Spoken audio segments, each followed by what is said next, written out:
Mi hijo me dijo que no era bienvenido para la Navidad. Dijo que arruinaría la estética de su casa de $1.000.000.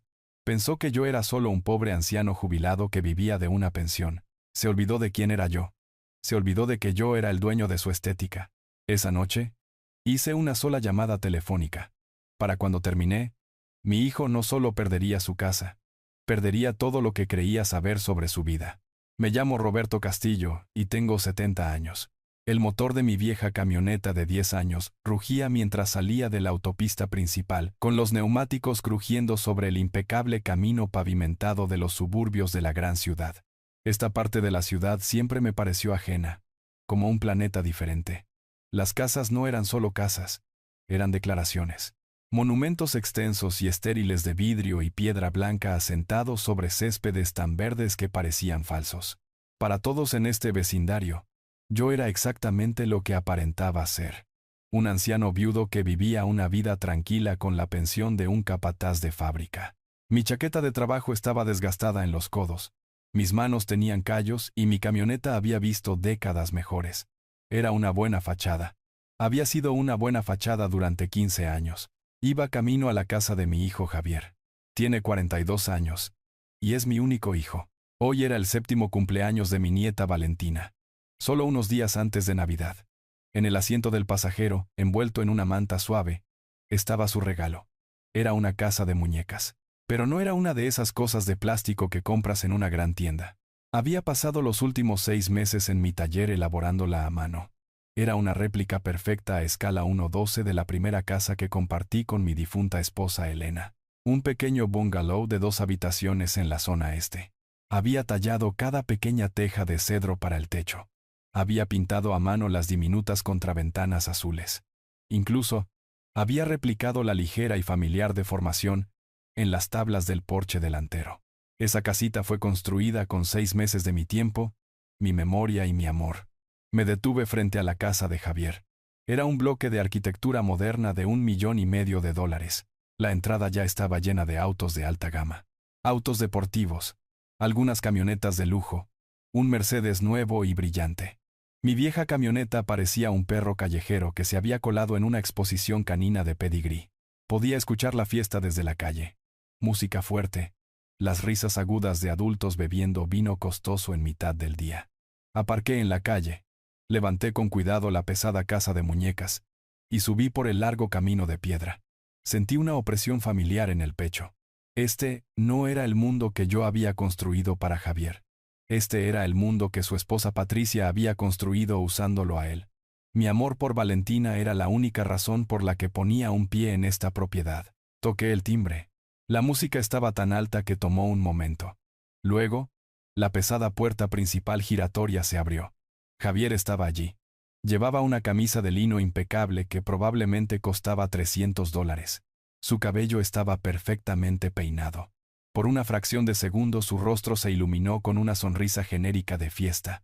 Pero cuando me vio, la sonrisa no solo se desvaneció, se evaporó. Fue reemplazada por una mirada de pánico puro y absoluto. Papá balbuceó. Físicamente salió al porche, cerrando casi por completo la enorme puerta detrás de él, bloqueando mi vista de la fiesta. Papá, ¿qué haces aquí? Mi propia sonrisa vaciló. El aire frío del invierno me mordía las orejas. ¿Cómo que qué hago aquí, hijo? Es el cumpleaños de Valentina. Me invitaste la semana pasada, ¿recuerdas? Levanté la casa de muñecas. Terminé su regalo. Javier ni siquiera miró el regalo. Sus ojos se desviaron más allá de mí hacia mi camioneta estacionada en la calle. Hizo una mueca como si la sola visión de ella le causara dolor físico. Papá, lo sé. Es solo que hoy realmente no es un buen momento.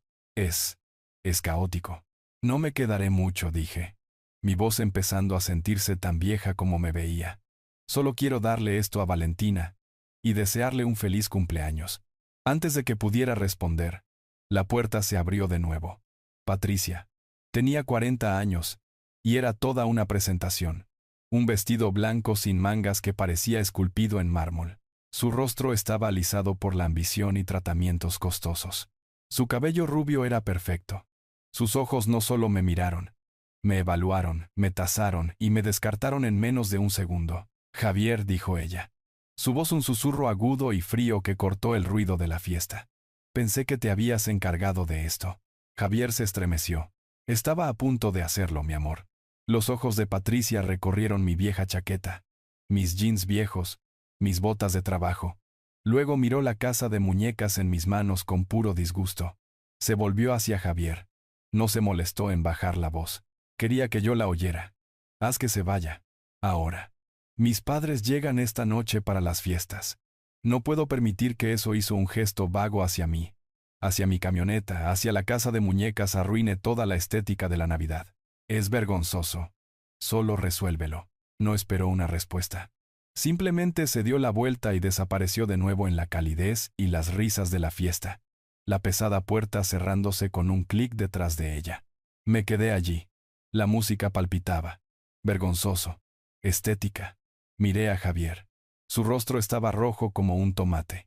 No podía mirarme a los ojos. Estaba mirando las perfectas y costosas baldosas de pizarra de su porche. Era un hombre de 42 años. Un padre. Un esposo. Y estaba completa y absolutamente aterrorizado de su propia esposa. Papá murmuró, pasándose una mano por su cabello perfecto.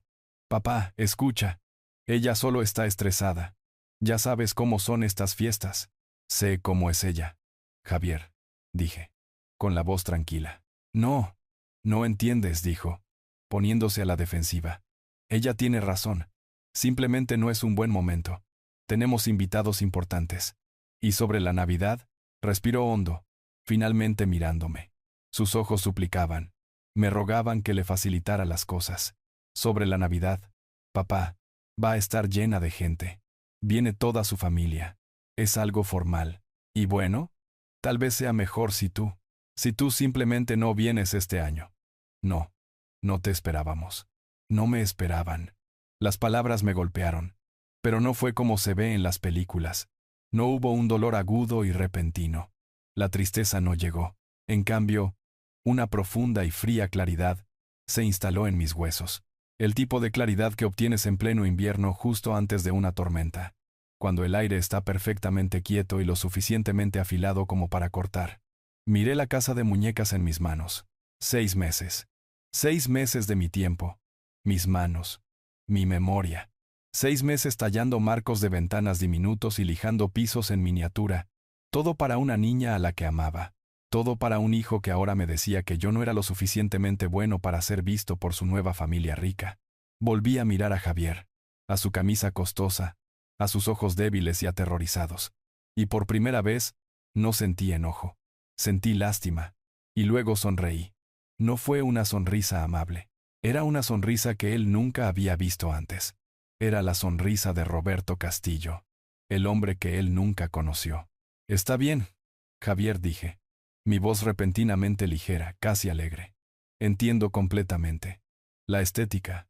No quisiera ser una molestia. Papá, no es así. No, no. Está bien, dije, levantando una mano. Estás ocupado. Tus invitados están esperando. Me agaché y coloqué la casa de muñecas. Todos esos 6 meses de mi amor, en el frío porche de pizarra. Se veía pequeña y terriblemente fuera de lugar. Igual que yo. Que tengas una buena fiesta, hijo. Me di la vuelta y me alejé. No corrí. No pisé fuerte.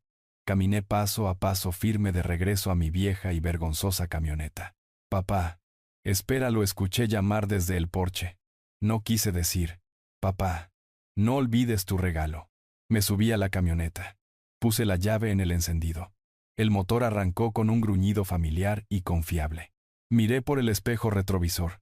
Javier estaba parado en su porche junto a la casa de muñecas, retorciéndose las manos. Se veía pequeño y patético. Puse la camioneta en marcha y me alejé. No miré atrás. Él pensaba que yo era un pobre anciano. Pensaba que era una carga.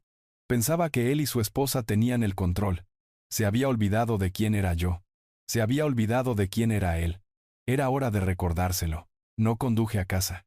Mi casa, el pequeño bungalow de 2 habitaciones donde Javier cree que cuento cada centavo, estaba al otro lado de la ciudad. Conduje en la dirección opuesta. Conduje hacia el este, pasando el aeropuerto, pasando los nuevos campus de alta tecnología y adentrándome en el sector industrial, la parte de la ciudad que no sale en las postales. La parte donde las carreteras están agrietadas y los edificios son solo cajas gigantes de acero corrugado sin ventanas. La camioneta retumbó sobre un conjunto de vías de tren. El cielo se estaba volviendo de un morado frío y amoratado mientras el sol se ponía. Ya no sentía el aguijón de las palabras de Javier. Ese comentario sobre la estética. El desprecio casual y brutal. No dolía. Clarificaba.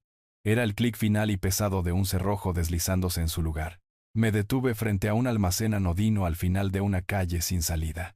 Un letrero descolorido en la cerca de alambre decía, Carpintería RC. Era una empresa fantasma, una de las muchas que había establecido hace décadas. Mi vieja camioneta se veía perfectamente en casa aquí, estacionada entre furgonetas de reparto oxidadas y palés de envío desechados. Me bajé. El aire olía a diésel y ozono. Introduje un código largo en un teclado oxidado y discreto en una puerta lateral de acero. La cerradura zumbó con un sonido pesado y entré. El primer piso era exactamente lo que parecía. Un taller cavernoso, polvoriento e inactivo. Viejos tornos, taladros de columna y sierras de mesa masivas estaban bajo pesadas lonas grises cubiertas de una fina capa de acerrín. Esto es lo que Javier pensaba que yo hacía con mi jubilación. Pensaba que perdía el tiempo con la madera. Era mi pasatiempo, sí, pero también era mi coartada. Caminé hacia la parte trasera, pasando por una sala de descanso extinta donde una sola luz fluorescente parpadeaba erráticamente. Entré en lo que parecía un armario de almacenamiento oscuro y grasiento lleno de manuales viejos y trapos aceitosos. Empujé a un lado una pesada estantería de acero con ruedas. Detrás no había pared de yeso.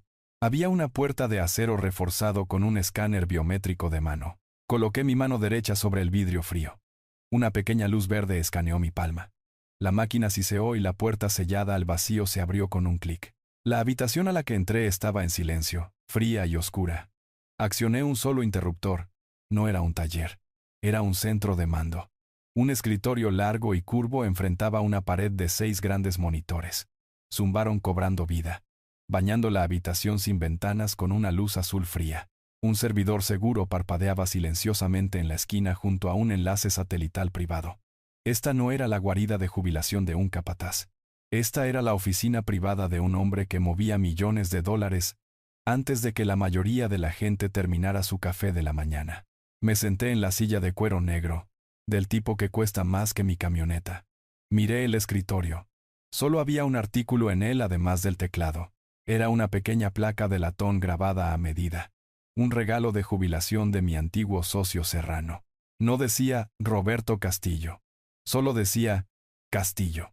Porque yo soy Castillo. Soy la parte Castillo en logística global. Castillo y Serrano. Uno de los imperios de carga y logística de propiedad privada más grandes del estado. No trabajaba en una fábrica. Yo era el dueño de la fábrica. Y de los 200 camiones que le daban servicio. Y de los 4 centros de distribución, desde los que enviaban. No me jubilé hace 15 años con una pequeña pensión y un reloj de oro. Me retiré después de una compra estratégica que apareció en la primera plana de la sección de negocios del periódico más importante. Mi patrimonio neto actual, al cierre del mercado de esta mañana, era de $82 millones. 82 millones. Y mi hijo, mi único hijo, mi heredero, acababa de decirme que no era bienvenido para Navidad porque yo, mi chaqueta desgastada y mi vieja camioneta arruinaríamos su estética. Miré la única foto en la habitación, enmarcada en la pared frente a mi escritorio. Era Elena, mi difunta esposa. Se estaba riendo, con los ojos arrugados en las esquinas. La foto fue tomada en el porche de ese pequeño bungalow, el mismo que acababa de pasar 6 meses replicando en miniatura. Elena. Ella era la razón de todo esto. Ella creció sin nada. Yo crecí con un poco más que nada. Cuando Serrano y yo comenzamos la compañía, éramos solo nosotros 2 y 2 camiones de plataforma alquilados.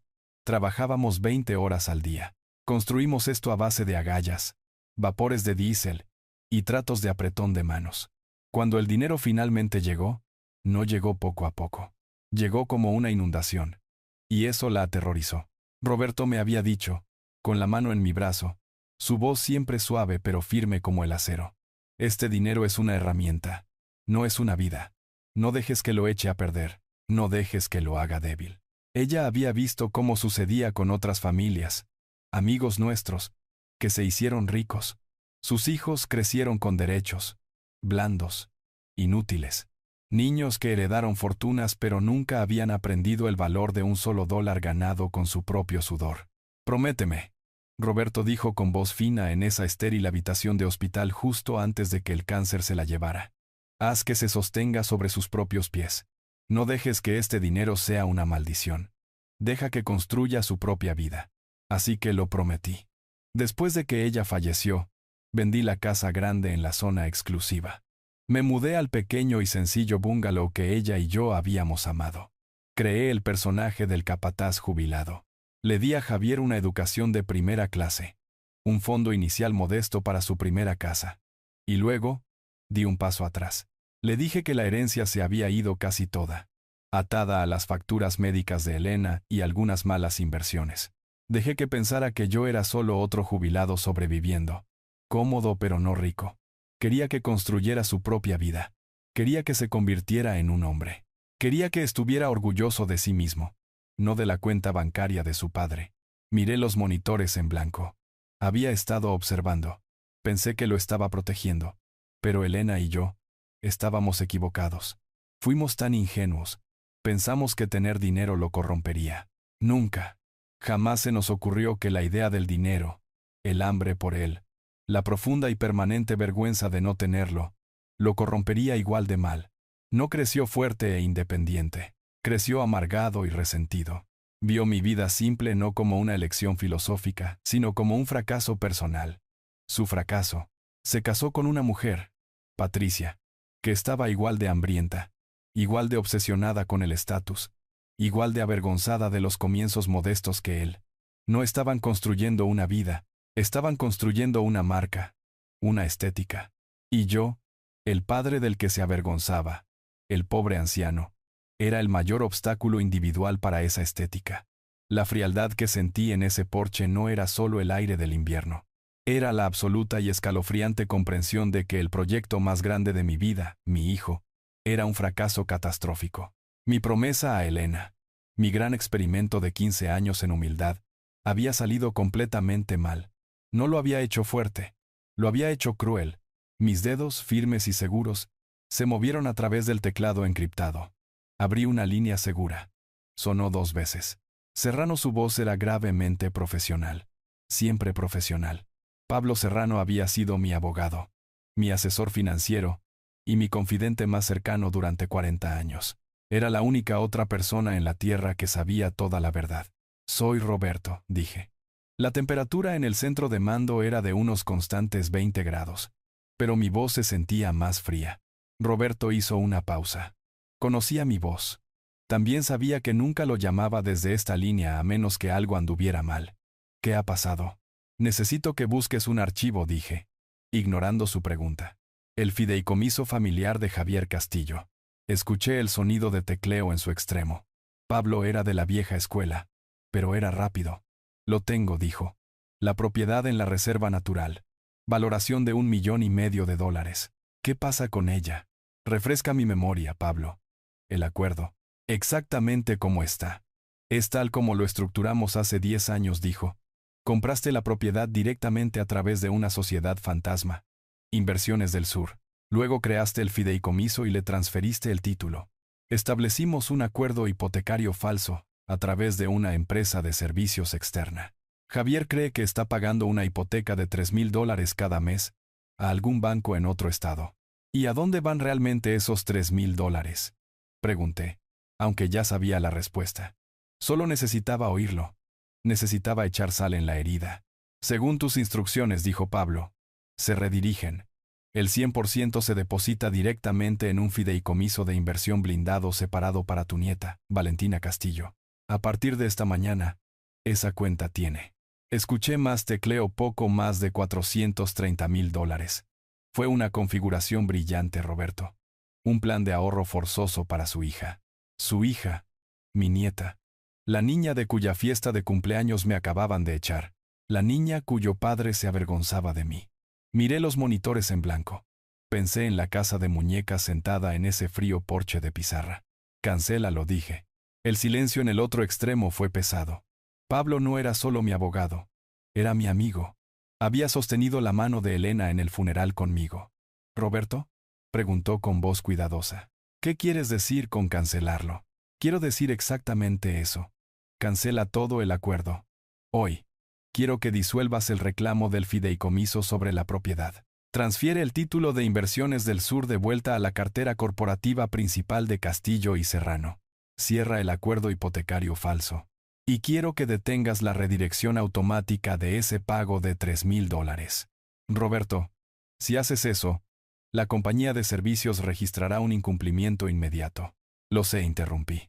Ese es el punto. Pero, Javier, lo tomará por sorpresa. Estará bien, dije con voz plana. Está preocupado por su estética. Esto le dará algo real de qué preocuparse.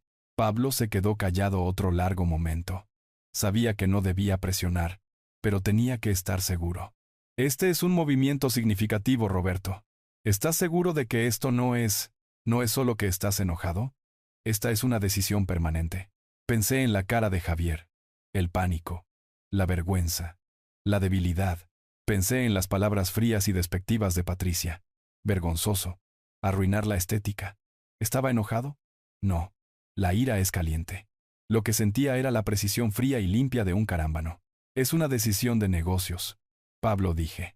El activo está siendo mal administrado. Los ocupantes actuales no son confiables. Son un riesgo para la marca. Estoy reclamando el activo. Pablo suspiró. Conocía ese tono.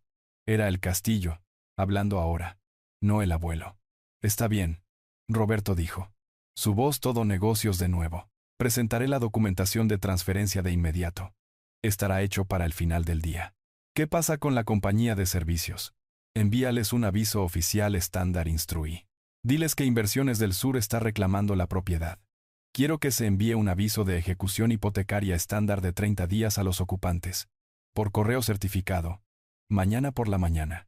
30 días, repitió Pablo. Eso es agresivo, Roberto, especialmente justo antes de Navidad. ¿Lo es? Miré la foto de Elena. No me esperaban para Navidad. Ahora tendrán algo más en qué concentrarse. Envíalo. Está hecho, dijo. ¿Hay algo más? Sí, dije. Quiero que empieces a investigar. Quiero saber por qué estaban tan desesperados por que me fuera. Están en problemas, Pablo. Puedo olerlo. Javier me mintió hace 6 meses sobre su trabajo. Me hizo firmar como aval una línea de crédito de $200,000. Dijo que era solo por si acaso. Quiero saber si la ha tocado. Quiero saber qué está ocultando. Pondré a mis investigadores en ello de inmediato, dijo Pablo. Tendré respuestas para ti dentro de 48 horas. Bien. Gracias, Pablo. Colgué el teléfono. No me levanté. Simplemente me quedé sentado allí en la luz azul de los monitores. El primer movimiento estaba hecho. El primer hilo estaba cortado. Javier y Patricia estaban en este mismo momento todavía dentro de esa casa de $1,500,000. Riendo, bebiendo, celebrando su vida perfecta y estéticamente agradable. No tenían idea de que los cimientos sobre los que estaban parados acababan de convertirse en polvo. Pensaban que tenían 30 días. No se daban cuenta de que ya habían perdido todo. Pasaron 2 días. El silencio fue profundo. Era Nochebuena. Pasé el día en el taller de mi garaje, el que estaba adjunto a mi pequeño bungalow, el que olía a virutas de pino, aceite viejo, y el barniz que a Elena le encantaba. Esta era la vida que Javier y Patricia imaginaban para mí. Un anciano solitario perdiendo el tiempo con trozos de madera viviendo en el pasado. No estaban del todo equivocados. Yo estaba viviendo en el pasado. Estaba lijando un pequeño tren de madera simple, un regalo tardío para el nieto de un vecino. Mis manos estaban firmes. El cincel se movía suavemente, tallando los contornos de la locomotora. Esta era mi paz. Esto era lo que Elena y yo habíamos elegido. Una vida tranquila. Mientras trabajaba el borde afilado de mi cincel, raspando la madera, pensé en ellos. Imaginé su Navidad. El árbol enorme y perfecto traído de Oregón, goteando luces blancas, la mesa fría y minimalista, los servicios de catering en la cocina. Me pregunté si Valentina alguna vez recibió la casa de muñecas, o si estaba metida en su garaje, escondida, considerada demasiado folclórica para la estética de Patricia. Me pregunté si los padres de Patricia habían llegado, y si Javier estaba interpretando con éxito el papel del yerno exitoso, con la cara dolorida por una sonrisa forzada. El recibo del correo certificado de Serrano confirmaba que el aviso de ejecución hipotecaria había sido entregado ayer por la tarde. Patricia habría firmado por él. Lo habrían abierto. Lo habrían leído. Y sin embargo, durante 2 días, nada. El silencio era casi decepcionante. Tal vez pensé que tenían un plan de respaldo. Tal vez eran más ricos de lo que yo sabía. Tal vez no necesitaban la casa. Tal vez mi único movimiento, mi único acto de desafío no había significado nada en absoluto. Terminé de lijar la pequeña locomotora. El sol se puso. Las 5, las 6. Entré a la casa.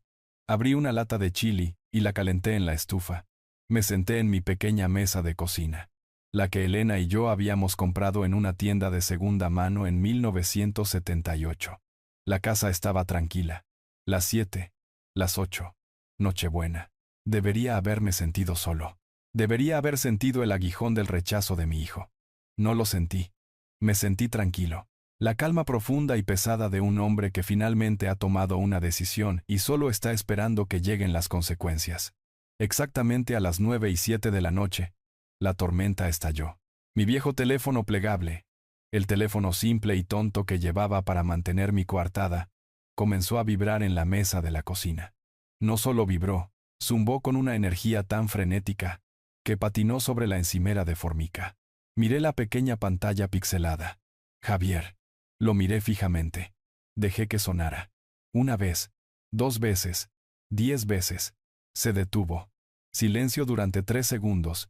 Y comenzó de nuevo. Javier. Dejé que fuera al buzón de voz. Se detuvo. 3 segundos. Sonó de nuevo. Javier.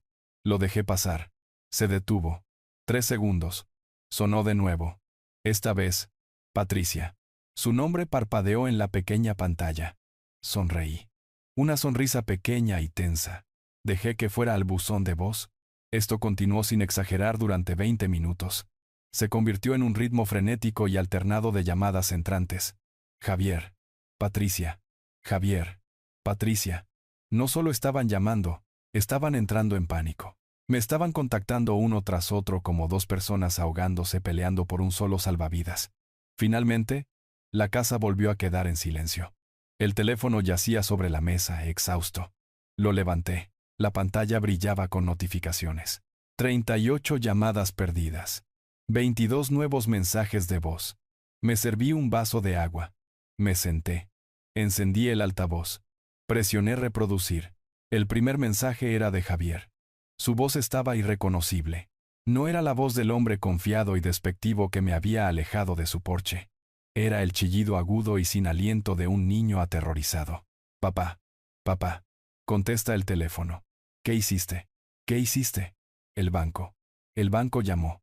Dijeron que la casa. Papá. Es una ejecución hipotecaria. Dijeron que tenemos 30 días. 30 días. Tiene que ser un error. Es Navidad, papá. Tienes que llamar al banco. Tienes que arreglar esto. Arregla esto. El mensaje terminó con un clic abrupto y torpe. El siguiente comenzó al instante. Patricia. Su voz no era un chillido. Era un gruñido bajo y vicioso. El sonido de un animal acorralado. Tú hiciste esto. Viejo senil y tonto. ¿Crees que esto es gracioso? ¿Crees que puedes arruinarnos? Recibimos la carta. Nuestro abogado dijo que es real. Cancelaste el pago. ¿Cómo te atreves? Vas a llamarlos y vas a arreglar esto ahora mismo. O te juro por Dios, Roberto, que yo. Clic. El siguiente mensaje. Javier de nuevo. Esta vez claramente sollozando. Papá, por favor. Los padres de Patricia están aquí. Ellos escucharon todo. Nos miran como. Papá, mi vida se acabó. Mi trabajo. La casa. Todo. Tienes que arreglar esto. Fue solo un comentario estúpido sobre la Navidad. Fue solo un comentario estúpido. No puedes destruir nuestras vidas por un comentario estúpido. Clic. Patricia de nuevo. Roberto, si no contestas este teléfono, vamos para allá. Vamos conduciendo ahora mismo y vas a arreglar esto, viejo, miserable y egoísta. Clic. Escuché los 22 mensajes. Fue una sinfonía de desesperación. Una ópera caótica de una hora que descendía de la confusión a la rabia, al llanto y a las amenazas incoherentes. Cuando terminó el último mensaje, presioné borrar. Me recosté en mi silla. La casa estaba en silencio una vez más. Analicé lo que acababa de escuchar. El pánico. El puro terror animal en sus voces. Y algo no cuadraba. Perder una casa es malo. Es una catástrofe. Que suceda en Nochebuena frente a tus suegros ricos es una humillación más allá de las palabras. Entendía eso. Pero esto era más que humillación. Esto era el Armagedón. Esto era terror de mi vida se acabó. Esta no era la reacción de un hombre exitoso de 42 años y su esposa rica que acababan de perder su residencia principal. Estarían avergonzados. Estarían furiosos. ¿Pero destruidos? No. Si perdían esta casa, simplemente se mudarían. Alquilarían. Se reducirían. Estarían enojados, sí, pero no sonarían como si su mundo acabara de terminar. Esta reacción no era por perder una casa de $1,500,000. Esta era la reacción de dos personas que acababan de perder su única línea de vida. Este era el pánico de personas que no solo perdieron su estética, acababan de perder su ruta de escape. No estaban solo preocupados por dónde iban a vivir. Estaban aterrorizados de aquello de lo que huían. Miré la pantalla oscura de mi teléfono plegable. Mi hijo me había mentido hace 6 meses. Me había mirado a los ojos, a su propio padre, y había mentido sobre la estabilidad de su trabajo. Me había manipulado para que firmara como aval una línea de crédito de $200,000. Dijo que era solo por si acaso. Y me di cuenta con una repentina y desalentadora certeza de que esta ejecución hipotecaria no era el final de mi plan. Era solo el comienzo. Estaban escondiendo algo mucho, mucho más grande. Y yo estaba a punto de averiguar exactamente qué era. El teléfono estaba en silencio ahora. Me senté en la quietud de mi cocina, el viejo reloj en la pared haciendo tic-tac ruidosamente. Cada sonido un golpe pesado contra el silencio. 38 llamadas perdidas. 22 mensajes de voz. El hedor de su pánico. Su rabia. Su terror primario absoluto todavía colgaba en el aire espeso como humo. Repetí los sonidos en mi cabeza. Mi vida se acabó. Nos has destruido. Estamos arruinados. Apagué el altavoz. La casa estaba tranquila de nuevo. Pero mi mente no lo estaba. Traté de ordenarlo. Traté de hacer que las matemáticas funcionaran. Un hombre como Javier con una esposa como Patricia vivía de la imagen. Entendía eso. Perder una casa de $1,500,000 era una catástrofe social. Ser expuesto frente a sus padres ricos, a los que estaban tan desesperados por impresionar, era una humillación. Pero, ¿destruidos? ¿Arruinados? No, no cuadraba. Un hombre como Javier no tiene solo una opción. Si perdían esta casa, la casa que yo estaba pagando, simplemente se mudarían. La familia de Patricia, por la que ella estaba tan preocupada, seguramente intervendría. Alquilarían otra propiedad prístina y aprobada estéticamente. Se quejarían, me culparían, pero no sonarían como si sus vidas hubieran terminado. El terror en sus voces no era el sonido de la vergüenza. Era el sonido de personas cuya única vía de escape acababa de ser incendiada. Era el sonido de hombres que no solo estaban perdiendo una casa, estaban perdiendo su última oportunidad. Esto no era sobre la ejecución hipotecaria. La ejecución hipotecaria fue solo el detonante. El pánico era por otra cosa, algo de lo que estaban huyendo. Y entonces recordé. Hace 6 meses. El recuerdo me golpeó con la fuerza de un golpe físico. Era una tarde calurosa y húmeda de julio. Javier había aparecido en mi bungalow sin avisar. Esto era inusual. Rara vez venía a mi lado pobre de la ciudad. Llevaba jeans y una camiseta polo simple, no sus trajes habituales a medida. Estaba interpretando un papel incluso entonces. Se sentó en mi mesa de cocina, la que Elena y yo habíamos restaurado a mano. Seguía pasándose las manos por el cabello. Papá había dicho, con los ojos enfocados en un rasguño en la vieja mesa de formica. Yo estoy en una situación difícil. Esperé. Las cosas en la firma no van bien, había dicho. El mercado ha bajado. Están hablando de despidos. Grandes despidos. Creo que estoy en la lista. Recuerdo haber sentido una pequeña punzada triste. No sorpresa, solo tristeza. Siento escuchar eso. Hijo, había dicho yo. Sí, bueno. Finalmente me miró y sus ojos estaban llenos de una sinceridad ensayada y desesperada. No te lo pediría. Sabes que no lo haría. Pero, Patricia, ella está aterrorizada. Si me despiden, no podremos cubrir la hipoteca, los pagos del auto. Necesitamos una red de seguridad. Solo por un tiempo. Solo hasta que encuentre algo nuevo. ¿Qué necesitas, Javier? Solo un aval, una línea de crédito. 200,000. Es solo una red de seguridad. Prometo que ni siquiera la tocaré a menos que sea una emergencia real. El banco simplemente no me lo aprobará a mí solo en este momento con los rumores en la firma. Pero con tu nombre en ella, ¿tu buen crédito? Mi buen crédito. El buen crédito de un capataz de fábrica jubilado. No tenía idea de lo que realmente estaba pidiendo. No sabía que le estaba pidiendo a una corporación de 82 millones de dólares que respaldara su red de seguridad. Yo había dudado. Recordé la voz de Elena. No dejes que lo haga débil. Pero luego miré a mi hijo. Parecía roto. Pensé que finalmente estaba aprendiendo humildad. Pensé que estaba acudiendo a su padre en busca de ayuda. No podía dejar que mi nieta estuviera en la calle. Está bien, hijo, había dicho. Firmaré. Pero esto es solo para emergencias. ¿Entiendes? Absolutamente, papá. Gracias. Te lo prometo. Ni siquiera sabrás que está ahí.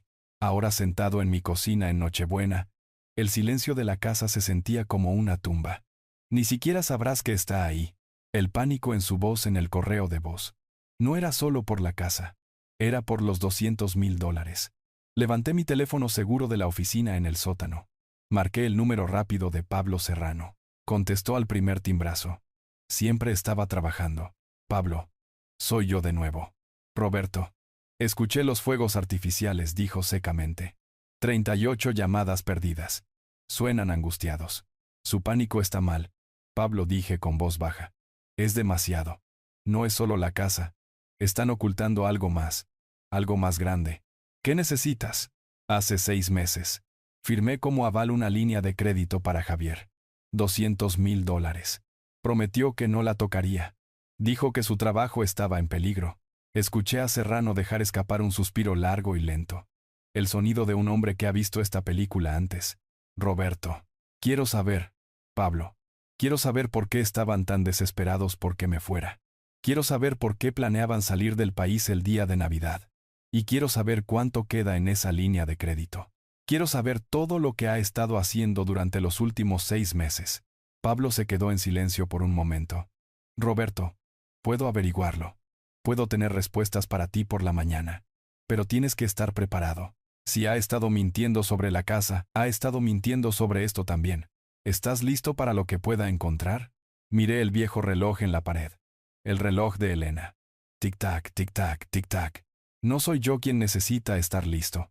Pablo, dije. Es él. Era la mañana de Navidad. El resto de la ciudad estaba tranquilo. Un mundo de papel de regalo crujiendo y desayunos familiares. Yo estaba en mi centro de mando. La oficina segura y sin ventanas, escondida detrás de la fachada polvorienta de mi almacén. Había estado allí desde las 5 a.m., mirando los monitores oscuros, tomando una taza de café negro que sabía a ceniza. Estaba esperando. La línea encriptada sonó exactamente a las 8:01 a.m. Presioné el altavoz. ¿Pablo? ¿Roberto? Eso fue todo lo que hizo falta. En 40 años he escuchado la voz de Pablo Serrano dar noticias de adquisiciones corporativas, fusiones hostiles y la muerte de mi esposa. Conozco todos sus tonos. Este era uno que no había escuchado antes. Era el sonido de un hombre que estaba profesionalmente disgustado y personalmente desconsolado. Estás en altavoz, Pablo. Dime qué encontraste. Empezaré con la línea de crédito, dijo. Su voz cortante. Todo negocios. La línea de 200,000 dólares que firmaste hace 6 meses. Preguntaste si la había tocado. Y no solo la tocó, Roberto. La activó el mismo día que firmaste. El mismo día. El primer retiro fue por 50,000 dólares. Los 150,000 restantes fueron drenados en 4 transacciones separadas durante las siguientes 2 semanas. La cuenta ha estado en saldo cero, acumulando intereses durante 5 meses y medio. La taza de café se sentía pesada en mi mano. Me había mentido a la cara. La red de seguridad no era una red de seguridad. Era el plan. Había venido a mí después de que ya sabía que necesitaba el dinero. Muy bien, dije. Eso es el qué. Ahora dime el por qué. Su trabajo. Escuché a Pablo respirar hondo. Esta era la que no quería decir. Roberto. Javier no estaba preocupado por ser despedido. Esperé. Fue despedido. Hace 6 meses. El día antes de venir a ti por la línea de crédito. Cerré los ojos. La imagen de él en mi cocina hace 6 meses luciendo tan abatido, tan humilde, brilló en mi mente. Todo era un acto, una actuación para asegurar $200,000 de su pobre padre anciano. ¿Por qué? Pregunté. Mi voz era tranquila. ¿Qué hizo? No fue un recorte de personal, Roberto, dijo Pablo.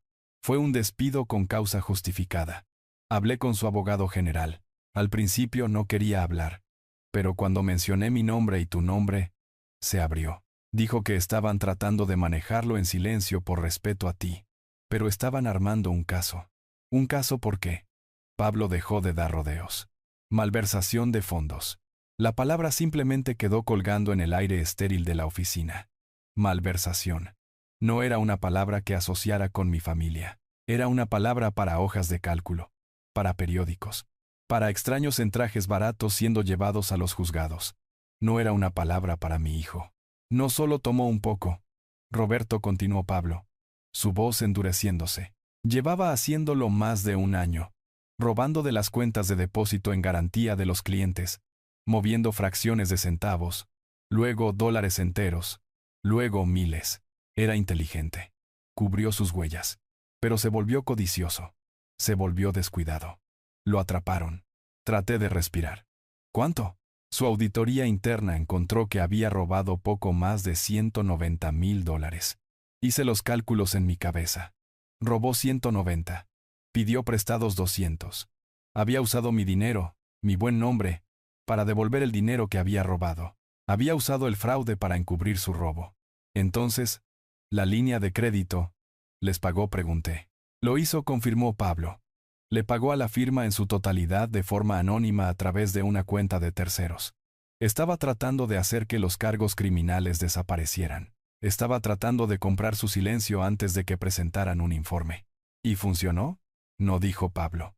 Tomaron el dinero, pero aún así están presentando la denuncia. La malversación es un delito grave. La restitución no hace que desaparezca. Están preparando el caso penal ahora. Iban a entregarle los papeles después del Año Nuevo. Me levanté y caminé hacia la pared de concreto del almacén. Presioné mi frente contra la superficie fría y rugosa. Mi hijo era un ladrón. No era débil. No estaba solo influenciado por su esposa codiciosa. Era un criminal. Me había mirado a los ojos y había fabricado una mentira sobre despidos para manipularme y darme el dinero que necesitaba para encubrir su propio crimen. Y yo había caído. Yo, Roberto Castillo.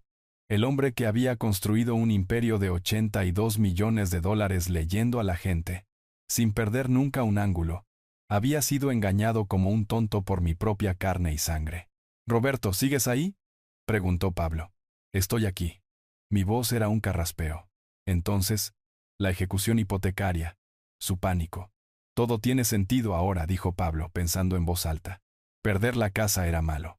Pero perder la casa cuando no tienes trabajo, cuando tienes una deuda de $200,000 y cuando los cargos criminales están a punto de caer, eso no es solo un contratiempo.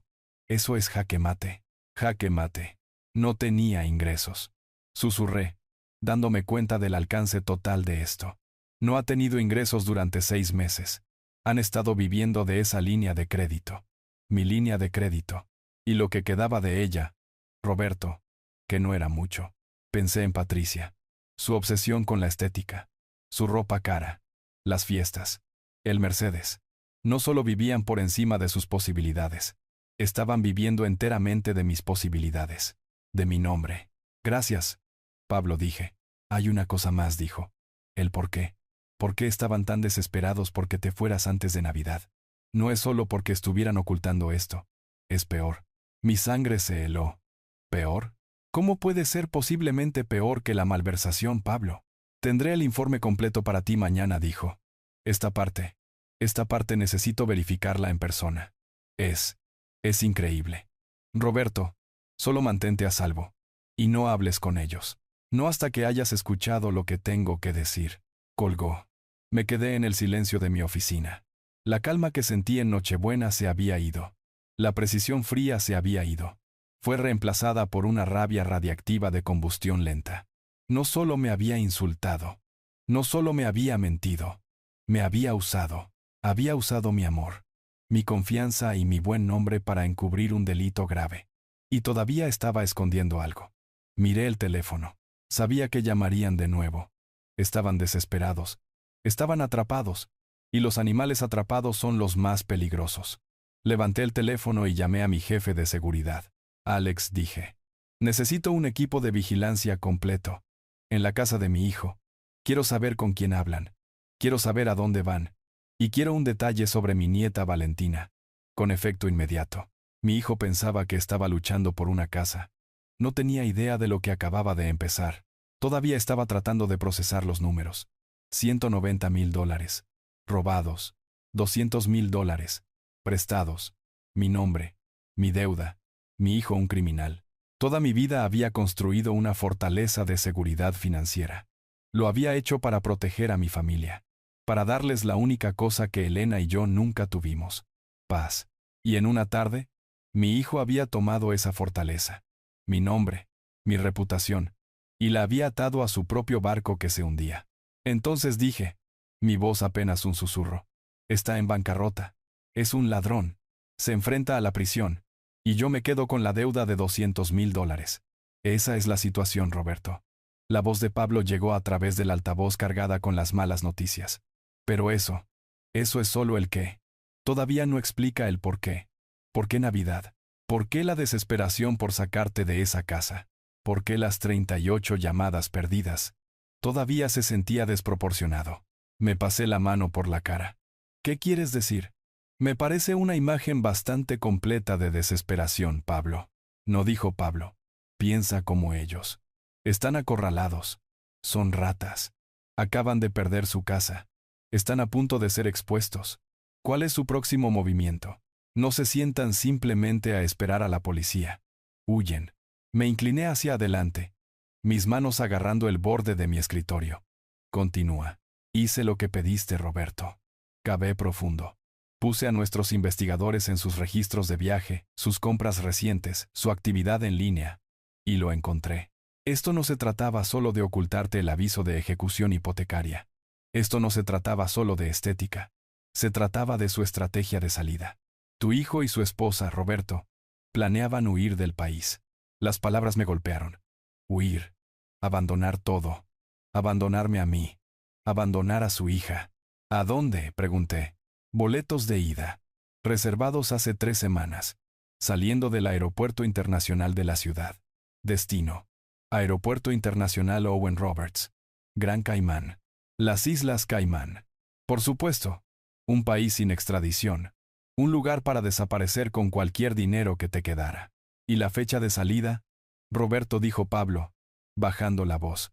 Esa es la clave. La fecha de salida era hoy. 25 de diciembre. Día de Navidad. A las 3:30 de la tarde.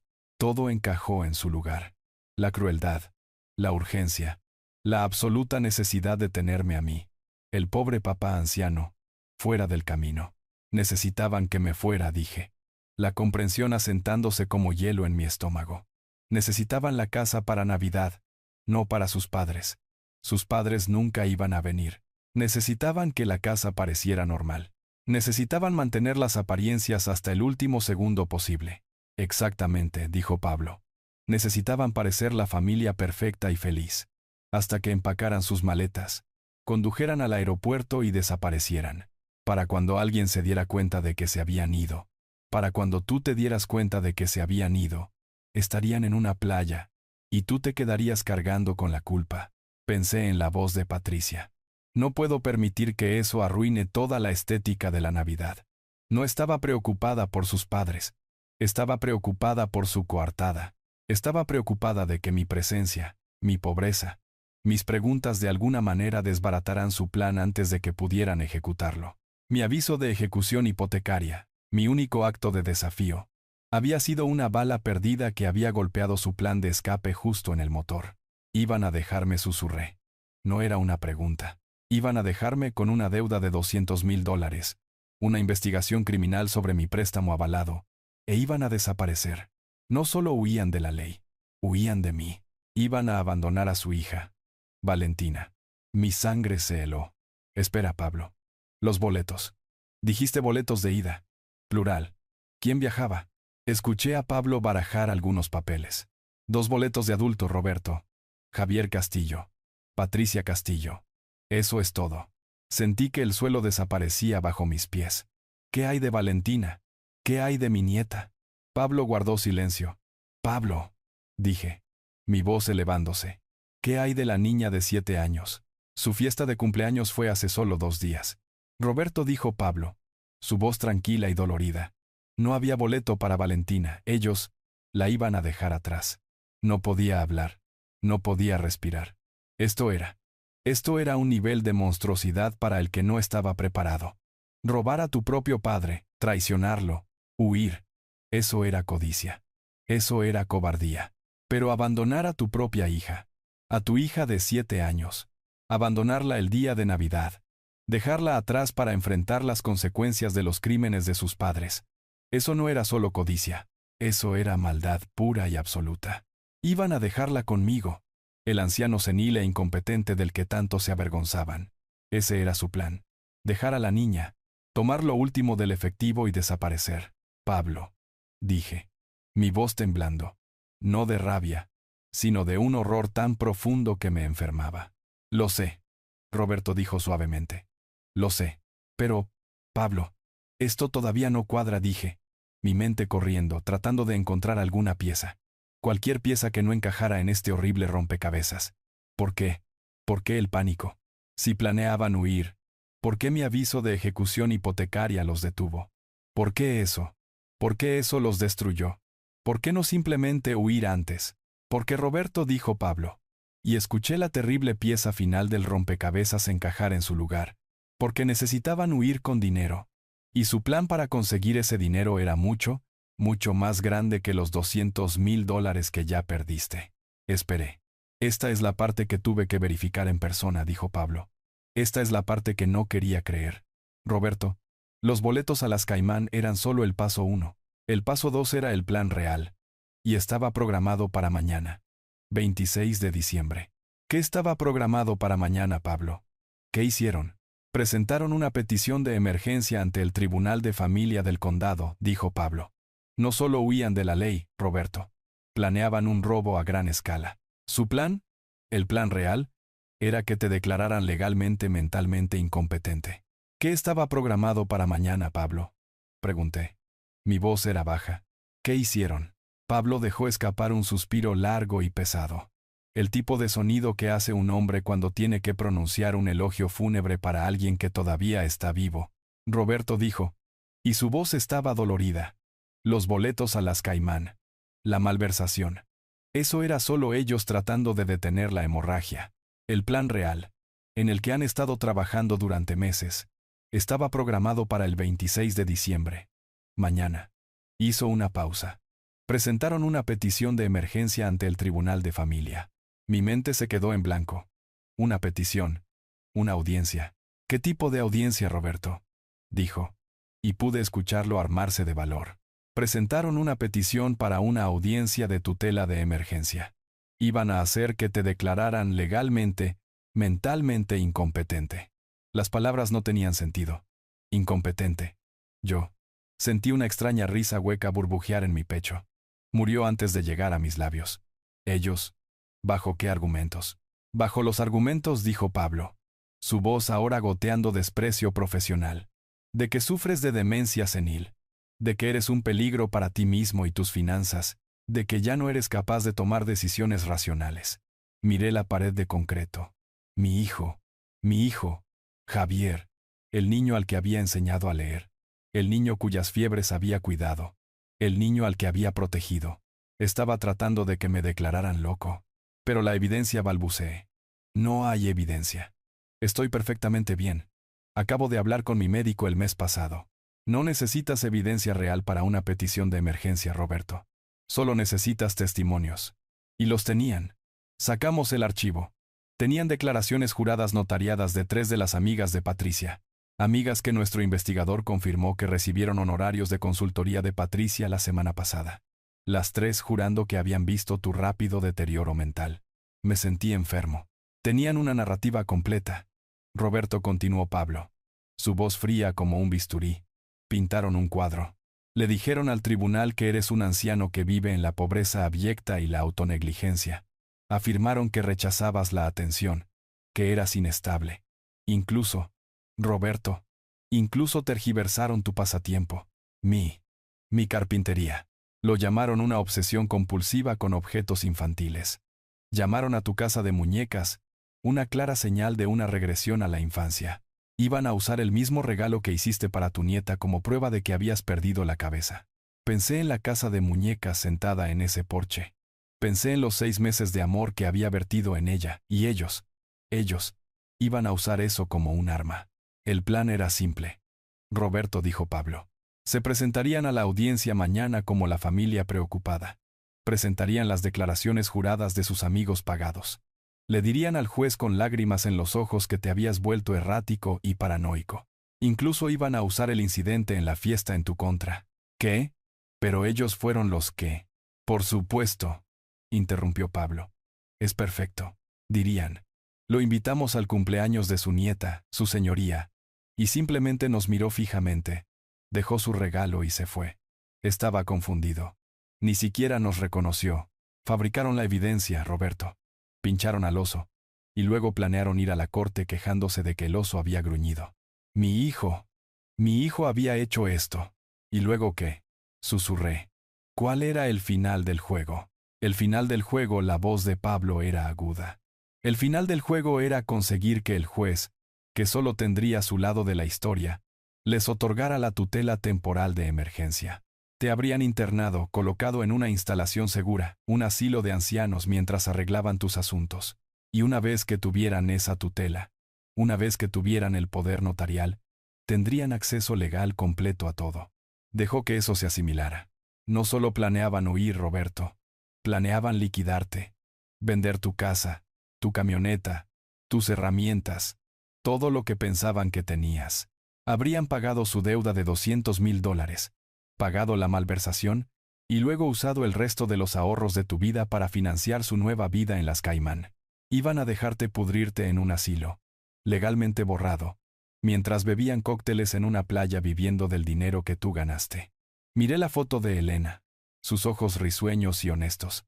No dejes que lo haga débil. No lo había hecho débil. Lo había hecho.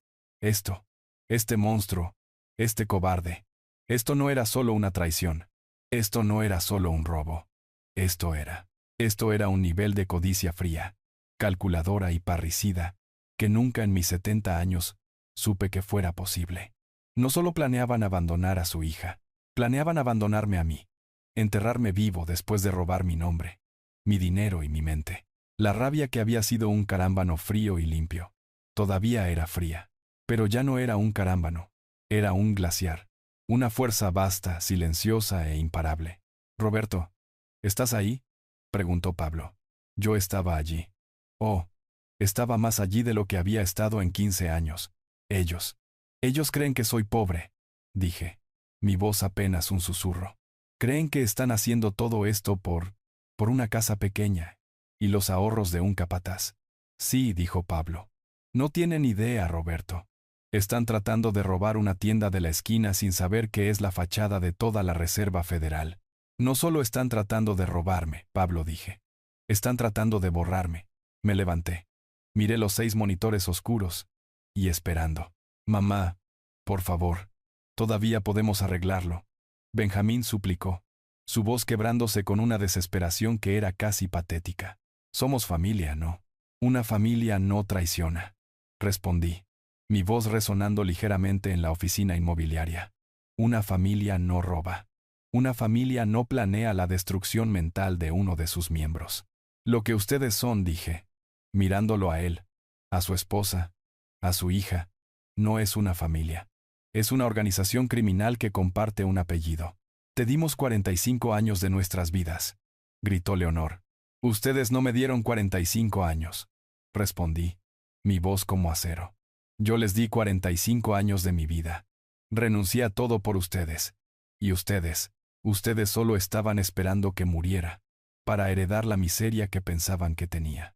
Necesitamos ese dinero, mamá. Benjamín finalmente rugió, mostrando su verdadera cara.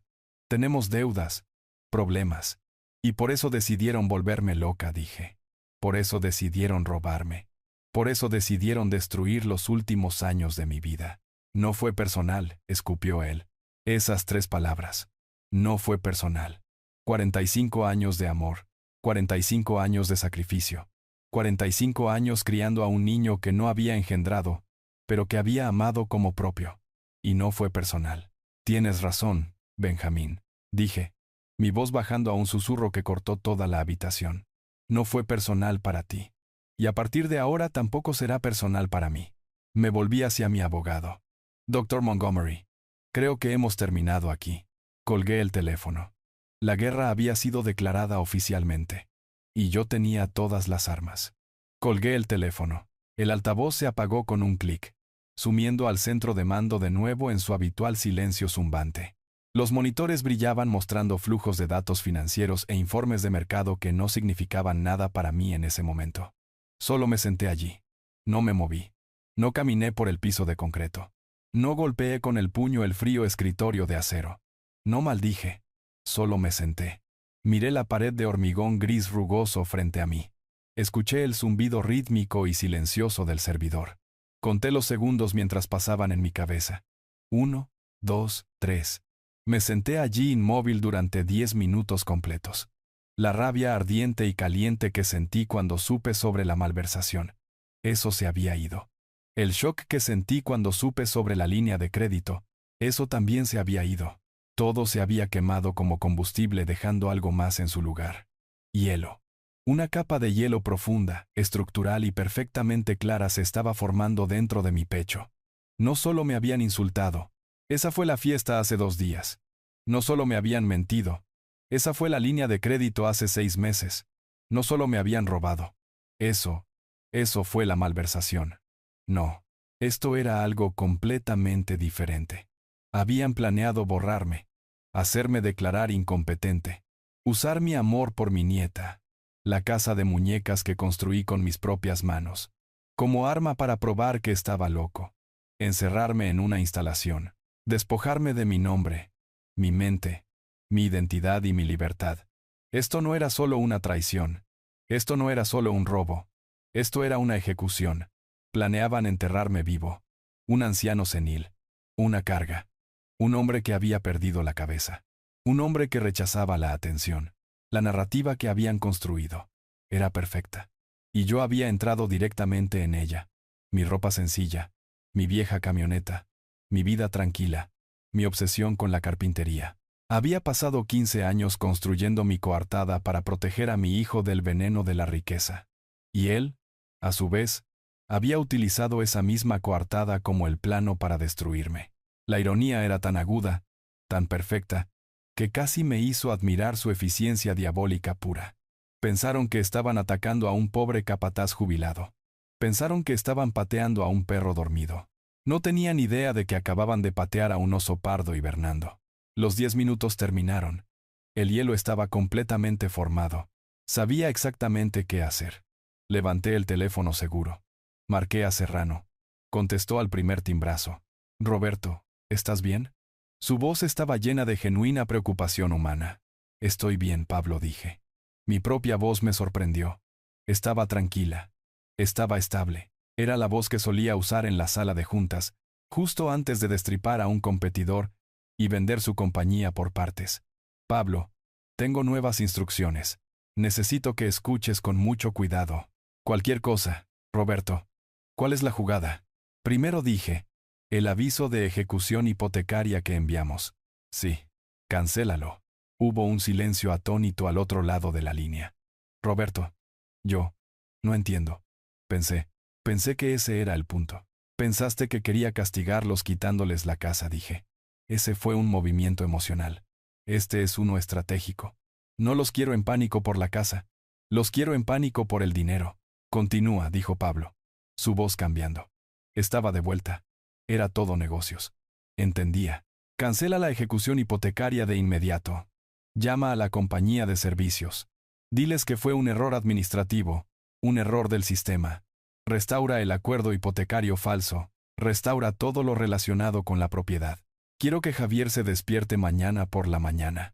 Revise su cuenta y vea que la casa está a salvo. Quiero que sientan una ola de alivio. Quiero que piensen que están a salvo. Tú. Les estás devolviendo la casa. Les estoy dejando pensar que todavía tienen la casa corregí. Estoy dejando el queso en la trampa. Son ratas acorraladas, Pablo. Si les quitamos su agujero, simplemente se dispersarán. Quiero que se queden justo donde están, pensando que han sido más listos que el viejo confundido. Muy bien, dijo Pablo. Casi podía escucharlo sonreír. Error administrativo. La ejecución hipotecaria se ha ido. ¿Qué sigue? Lo siguiente dije. Cortamos su oxígeno. La línea de crédito de $200,000. La que firmé como aval. De la que ahora eres responsable. Esa misma. Quiero que la congeles, no que la canceles. Congélala. Con efecto inmediato. Llama al banco. Usa mi autoridad como garante principal.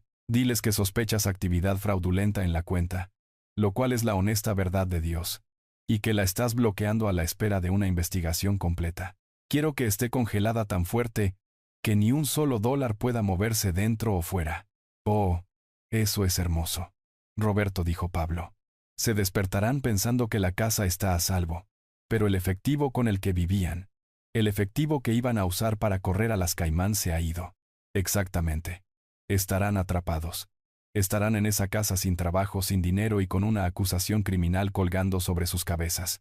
Entrarán en pánico y cometerán un error. ¿Y cuando lo hagan?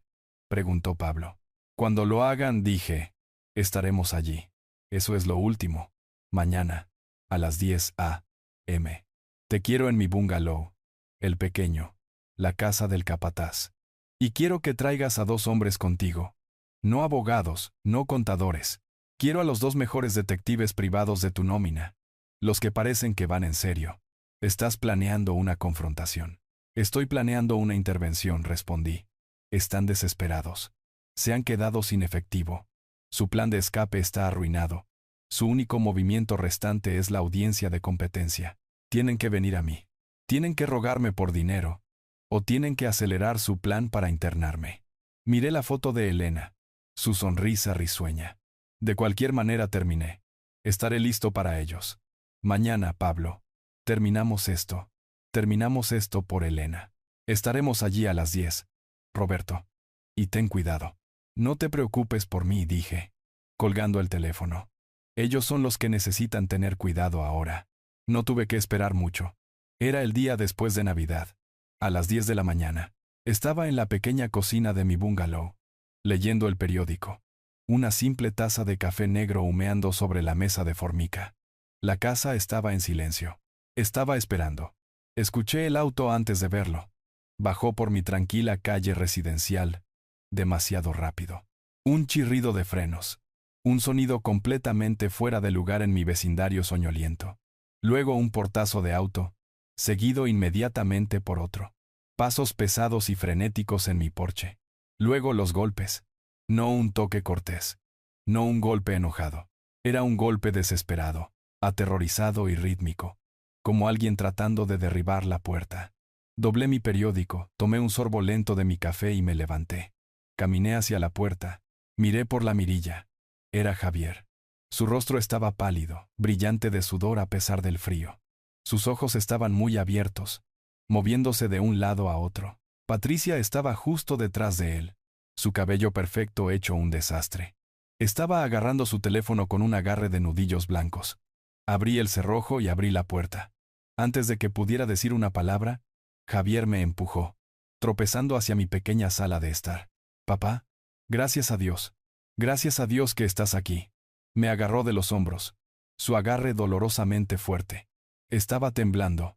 «Papá, no sé qué está pasando. ¿El banco? ¿La línea de crédito? Está congelada. Congelaron la cuenta. Estamos arruinados. No tenemos nada. Tienes que llamarlos. Tienes que decirles que está bien. Tienes que ayudarme». Su voz era aguda, quebrándose. Este no era el hombre que me había dicho que arruinaría su estética. Este era un animal acorralado. Patricia entró corriendo detrás de él, pero ya había elegido una estrategia diferente. Su rostro estaba manchado de lágrimas. Eran lágrimas reales, pero no eran lágrimas de tristeza. Eran lágrimas de pura rabia y terror sin adulterar. Era una actriz terrible.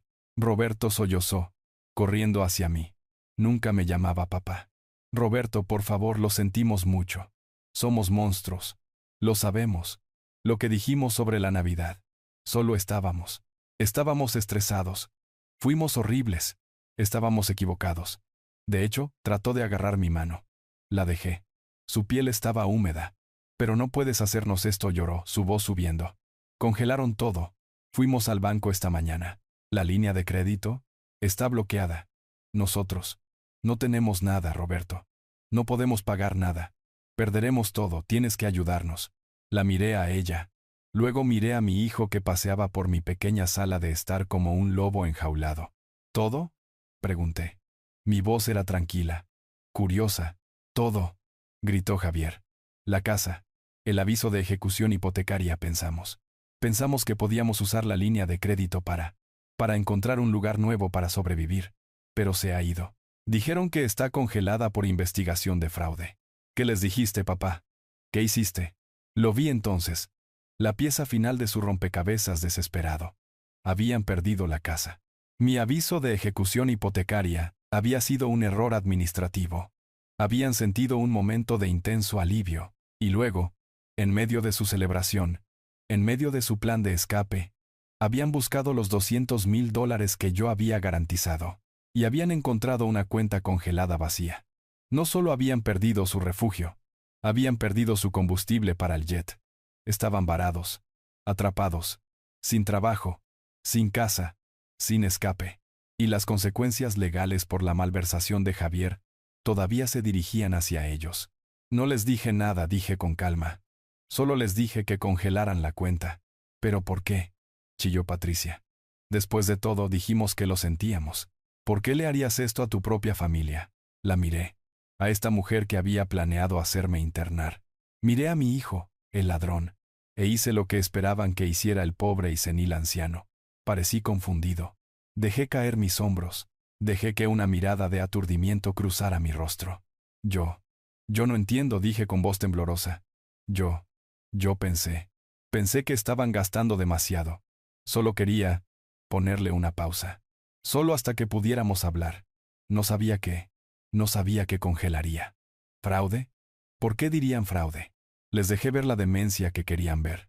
Javier y Patricia intercambiaron una mirada rápida y frenética. Era una mirada de pura frustración agonizante. No podían gritarle a un anciano confundido. No funcionaría. Javier trató visiblemente de calmarse. Respiró hondo y tembloroso. Está bien, dijo, forzando su voz a ser suave como se le habla a un niño o a un inválido. Está bien, papá. Está bien. Fue solo un error. Un gran error. Pero puedes arreglarlo. Tú, solo. Solo tienes que llamar al banco. Ahora mismo. Eres el consignatario. Tienes que decirles que todo es un malentendido, que no hay fraude. Tienes que decirles que descongelen la cuenta. Ahora mismo. Sí, Roberto. Patricia intervino con su voz, goteando una dulzura falsa y desesperada. Por favor, solo una llamada telefónica. Eso es todo lo que necesitamos. Entonces podemos sentarnos todos y hablar. Podemos arreglar todo. Estaban mintiendo de nuevo. No querían arreglar nada. Solo necesitaban el dinero. Necesitaban huir. Sabía que Serrano tenía a mis investigadores observándolos. Sabía que estaban atrapados. Asentí lentamente, llevándome la mano a la cabeza como si estuviera abrumado por todo el ruido. Es todo demasiado. Tan rápido. La casa, el dinero, yo. No me siento bien. Caminé lentamente hacia mi vieja tetera y la llené con agua del grifo. Mi mano estaba perfectamente firme. La puse en la estufa y encendí el gas. El clic, clic, clic del encendedor era el único sonido en la habitación. Javier vibraba de impaciencia. Papá, el teléfono. Por favor, llama al banco. Me volví y los miré. 2 depredadores atrapados en una trampa tratando ahora de convencer dulcemente al cazador para que los dejara salir. Sonreí. Una simple sonrisa de abuelo. La tetera siseó mientras comenzaba a calentarse. Siéntense, dije suavemente. señalando las viejas sillas desiguales en mi mesa de cocina. Los dos. Se ven terribles. Me miraron confundidos por la invitación. Nos prepararé un poco de té, dije. Y pueden contarme todo sobre perderlo todo. Me miraron fijamente. Los había invitado a entrar para hablar. Les había ofrecido té. Yo, el anciano confundido que acababa de congelar accidentalmente su línea de crédito de $200,000. La tetera en la estufa comenzó a sisear un chillido bajo y creciente que llenó la pequeña cocina. Javier no podía soportar el silencio. Estaba moviendo la pierna, rebotando tan fuerte que sacudía la barata mesa de formica. Patricia estaba peor. Sus ojos, rojos por su falso llanto en el porche, se movían alrededor de mi sencilla sala de estar, mirando mis viejos muebles, mi alfombra desgastada como si estuviera calculando mentalmente lo que podría vender primero. Papá. Javier finalmente estalló, incapaz de esperar el té. Tú. Tienes que llamarlos. Tienes que llamar al banco ahora. Yo. No puedo. No podemos. Es todo un malentendido. ¿Malentendido? Pregunté. Me volví lentamente de la estufa sosteniendo 2 tazas astilladas. Sonó bastante claro, hijo. Investigación de fraude. Esa es una palabra fuerte para un malentendido. Patricia lanzó inmediatamente su actuación. Las lágrimas brotaron al instante, una exhibición perfecta y practicada de victimismo. Roberto dijo, su voz quebrándose. Él no quería decírtelo. Estaba demasiado avergonzado. No quería que te preocuparas. Coloqué las tazas sobre la mesa. Me senté. La vieja silla de madera crujió bajo mi peso. ¿Avergonzado de qué, Patricia? Él cometió un error, sollozó, extendiendo la mano sobre la mesa para ponerla sobre la de Javier. Un gesto de esposa comprensiva y amorosa. Un error terrible. Pero no fue su culpa. La compañía. Han sido horribles con él. Miré a Javier. Tenía la cabeza en la mano. Sus hombros temblaban.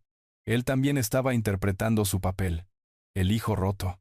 Díselo, cariño, instó Patricia, frotándole la espalda. Díselo. Es tu padre. Él entenderá. Javier me miró. Sus ojos estaban desesperados. Papá. Ellos. Me acusaron de perder dinero. La cuenta de un cliente. No fue mi culpa, lo juro. El mercado simplemente se hundió. Pero me están culpando. Dijeron que tenía que devolverlo o ellos presentarían cargos. Que arruinarían mi carrera. Simplemente lo miré. Las mentiras. Eran tan fáciles. Tan suaves. Así que entré en pánico, dijo, su voz bajando a un susurro. No sabía qué hacer. Por eso te pedí la línea de crédito. Pensé que podría usarla para pagarles. Y luego pagarte a ti lentamente antes de que te enteraras. Solo estaba tratando de arreglarlo, papá. Estaba tratando de proteger a mi familia. Estaba tratando de protegerte de la vergüenza. Era bueno. Tenía que reconocerle eso. Había retorcido la narrativa. No era un criminal. Era una víctima. No había robado el dinero. Lo había perdido. No había cometido fraude contra mí. Lo había hecho para protegerme. Era una obra maestra de manipulación. Entonces, los 200,000, dije, fueron para pagar este dinero perdido. Sí, dijo, asintiendo vigorosamente. 190,000 y los otros 10. Fueron solo para vivir, papá. Hasta que encontrara un nuevo trabajo. Estoy buscando. Lo juro. Estamos arruinados, Roberto. Patricia intervino. Las lágrimas fluyendo libremente ahora. Les pagamos. Pero ahora no nos queda nada. Hemos estado viviendo de tarjetas de crédito durante semanas. Y ahora congelaste la cuenta. Es lo único que teníamos. Y ahora vamos a perder la casa también. Vamos a estar en la calle. Todo por un comentario estúpido sobre la Navidad. Enterró su rostro en sus manos. Dijimos que lo sentíamos. Nosotros. Te rogamos. Por favor. Roberto. Solo llama al banco. Diles que fue un error. Diles que no hay fraude. Por favor. Somos tu familia. La tetera chilló un grito agudo y doloroso que llenó toda la casa. Me levanté lentamente. Apagué el gas y vertí el agua hirviendo en las 2 tazas. La habitación estaba en silencio excepto por los sollozos teatrales de Patricia. Coloqué una taza frente a Javier, una frente a Patricia. Me volví a sentar. Miraron el té, confundidos. Ya veo, dije. Así que perdiste $190,000. Y luego me pediste prestados $200,000 para devolverlos. Y has estado mintiendo sobre tu trabajo durante 6 meses. Y planeaban volar a las Islas Caimán el día de Navidad. Todo porque entraste en pánico. Sus cabezas se levantaron de golpe. Ambas. Los sollozos se detuvieron al instante. La cara de Patricia, hace un segundo una máscara de desesperación trágica, estaba ahora congelada en un shock absoluto y helado. La boca de Javier se abrió, pero no salió ningún sonido. Estaba pálido como un fantasma. ¿Cómo?, susurró. ¿Cómo? ¿Cómo supiste sobre las Caimán? Malversación, dije. Fue solo una palabra, pero aterrizó en el centro de la mesa de la cocina como una granada. ¿Qué?, respiró Patricia. Malversación, repetí. Mi voz tan tranquila y plana como un lago congelado. Esa es la palabra que estás buscando, Javier. No dinero perdido. No un error. La palabra es malversación. Robaste $190,000 de las cuentas de depósito en garantía de tus clientes durante un periodo de 12 meses. Tu compañía no te pidió que lo devolvieras. Te atraparon. Y estaban preparando un caso penal que te enviaría a prisión por 10 a 15 años. Javier dejó de respirar. Me miraba fijamente, su mente claramente corriendo, tratando de entender cómo era esto posible. ¿Cómo podía el anciano senil? Y tú, dije, volviendo mi mirada hacia Patricia. Tú no te acabas de enterar. Estabas involucrada desde el principio. Tú fuiste la que investigó los países sin extradición. Tú fuiste la que reservó los boletos de ida. Tú fuiste la que planeó abandonar a tu propia hija de 7 años aquí el día de Navidad mientras tú y este ladrón huían a una playa, dejándome a mí limpiar su desastre, dejándome pagar la deuda de $200,000 que habían acumulado a mi nombre. Tú, balbuceó Patricia, su rostro contorsionándose del shock a la rabia pura y absoluta. Nos has estado espiando. Tú estás enfermo. Javier ha perdido la cabeza. Nos ha estado espiando. Agarró su teléfono de la mesa. Forcejeó con el bloqueo, con las manos temblorosas, y luego apuntó la cámara hacia mí. Estaba grabando. ¿Lo ves?, chilló, su voz ahora fuerte, actuando para el video. ¿Ves lo que te dije? Es paranoico. Es delirante. Roberto, eres un anciano enfermo. Enfermo. Estás obsesionado con nosotros. Hizo una panorámica con la cámara alrededor de mi pequeña y sencilla cocina. Vive así en este basurero, y cree que sabe sobre las Islas Caimán. Nos está rastreando. Está loco, Javier. Esto es todo. Esta es la prueba que necesitábamos. Javier seguía congelado, su cerebro incapaz de ponerse al día. Mamá. ¿Qué?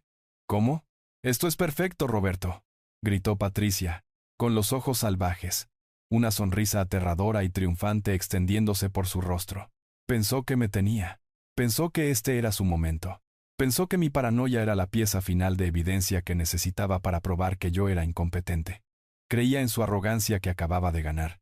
Ella tiene razón, Javier, dijo Patricia, su voz goteando piedad venenosa. Tu madre está profundamente enferma. Hicimos bien en presentar la petición. Necesita ayuda. Simplemente la observé. Dejé que terminara. Dejé que cavara su propia tumba allí mismo en mi cocina. Cuando finalmente terminó de jadear, sosteniendo su teléfono como un arma, tomé un sorbo tranquilo de mi té. ¿Terminaste?, pregunté. Ella me fulminó con la mirada. Esa fue una muy buena actuación, Patricia, dije. Muy convincente. La nuera desesperada y preocupada por mi salud mental. Sonreí. Una sonrisa que no llegó a mis ojos. Dime, dije, inclinándome hacia adelante. ¿Es esa la misma actuación que planeabas dar en la audiencia de tutela de emergencia, la que tienes programada para mañana, 26 de diciembre en el Tribunal del Condado? El teléfono en la mano de Patricia vaciló. El color que se había precipitado a su rostro en un rubor furioso se drenó por completo. Me miró fijamente, con la boca abierta. La audiencia continué, donde ibas a presentar declaraciones juradas de tus amigas afirmando que estoy senil. La misma donde ibas a usar mi casa de muñecas como prueba de mi regresión a la infancia. ¿Dónde ibas a conseguir que un juez te otorgara el poder notarial para que pudieras internarme en un asilo y liquidar mis activos? El teléfono de Patricia cayó ruidosamente de su mano temblorosa sobre la mesa. Javier finalmente hizo un sonido. Fue un jadeo bajo y ahogado.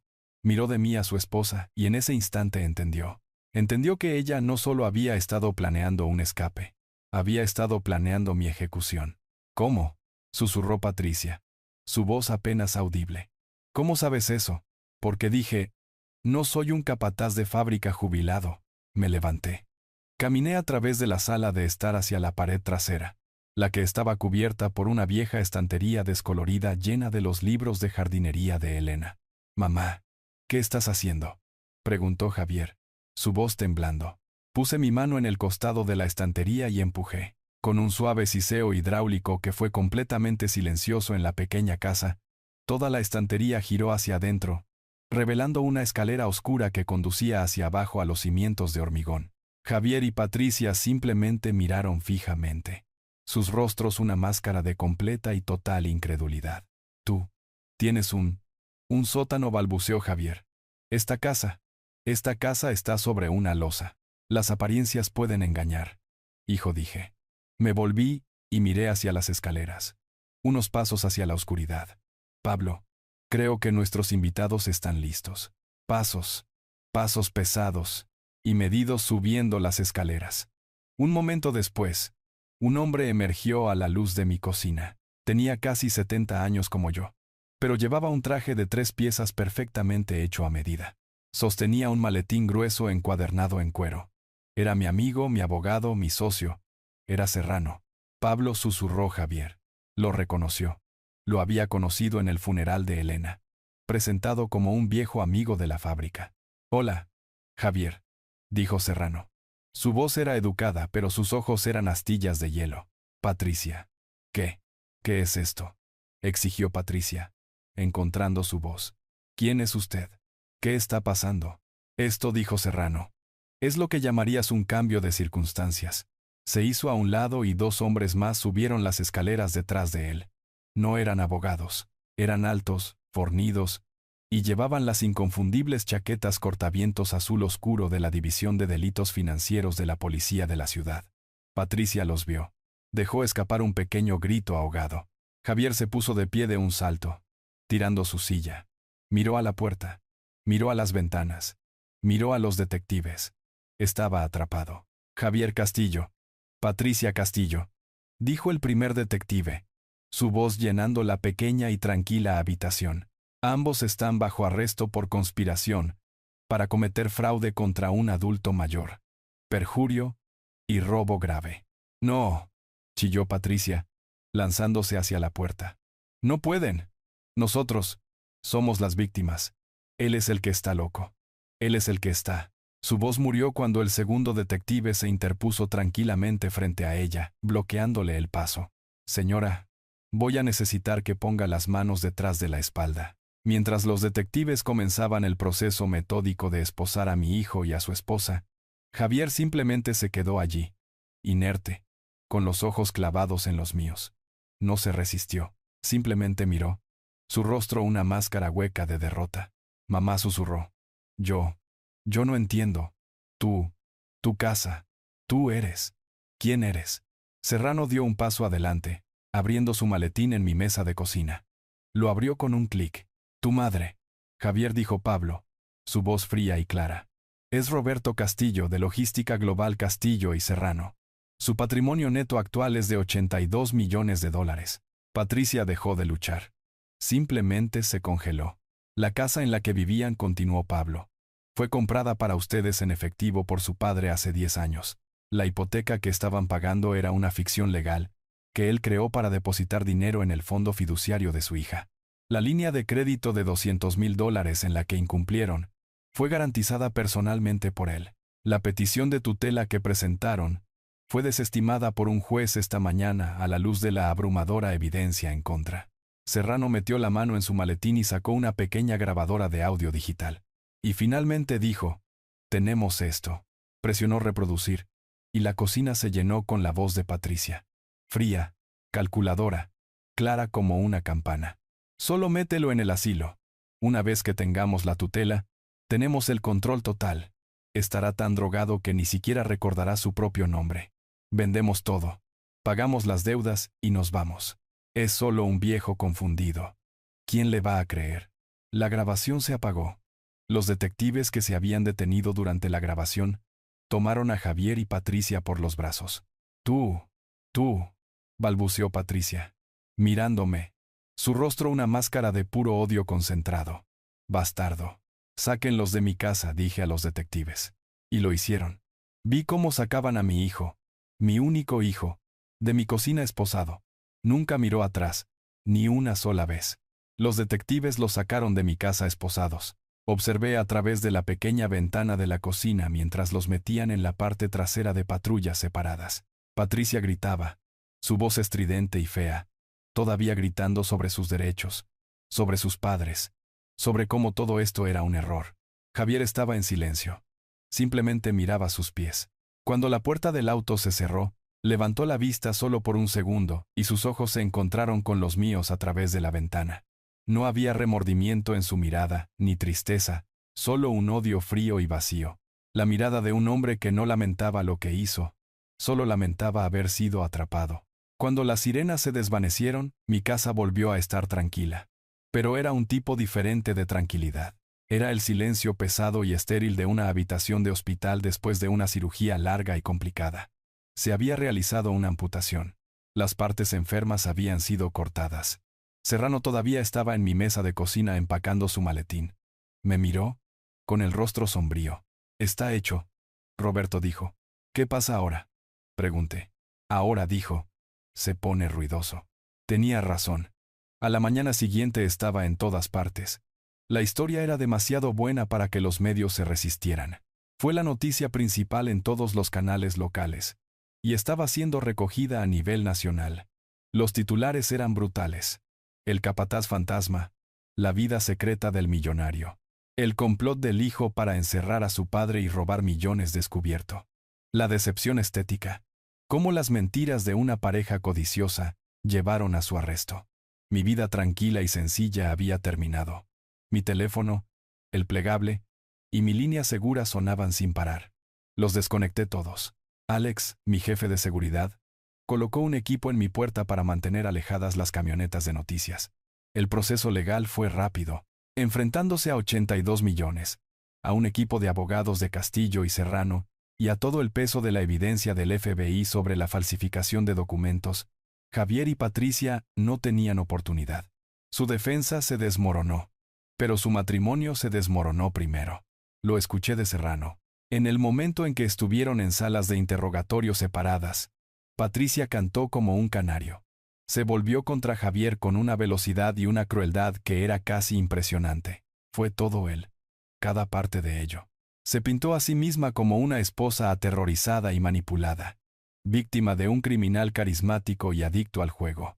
Afirmó que la malversación era su secreto. Que el préstamo de $200,000 era su plan, que el plan para internarme era su desesperada y malvada idea. Afirmó que solo lo siguió porque le tenía miedo. Mintió, por supuesto. Mintió maravillosamente. Mintió para salvarse a sí misma. Y funcionó. Aceptó un acuerdo de culpabilidad. Testificó contra su propio marido.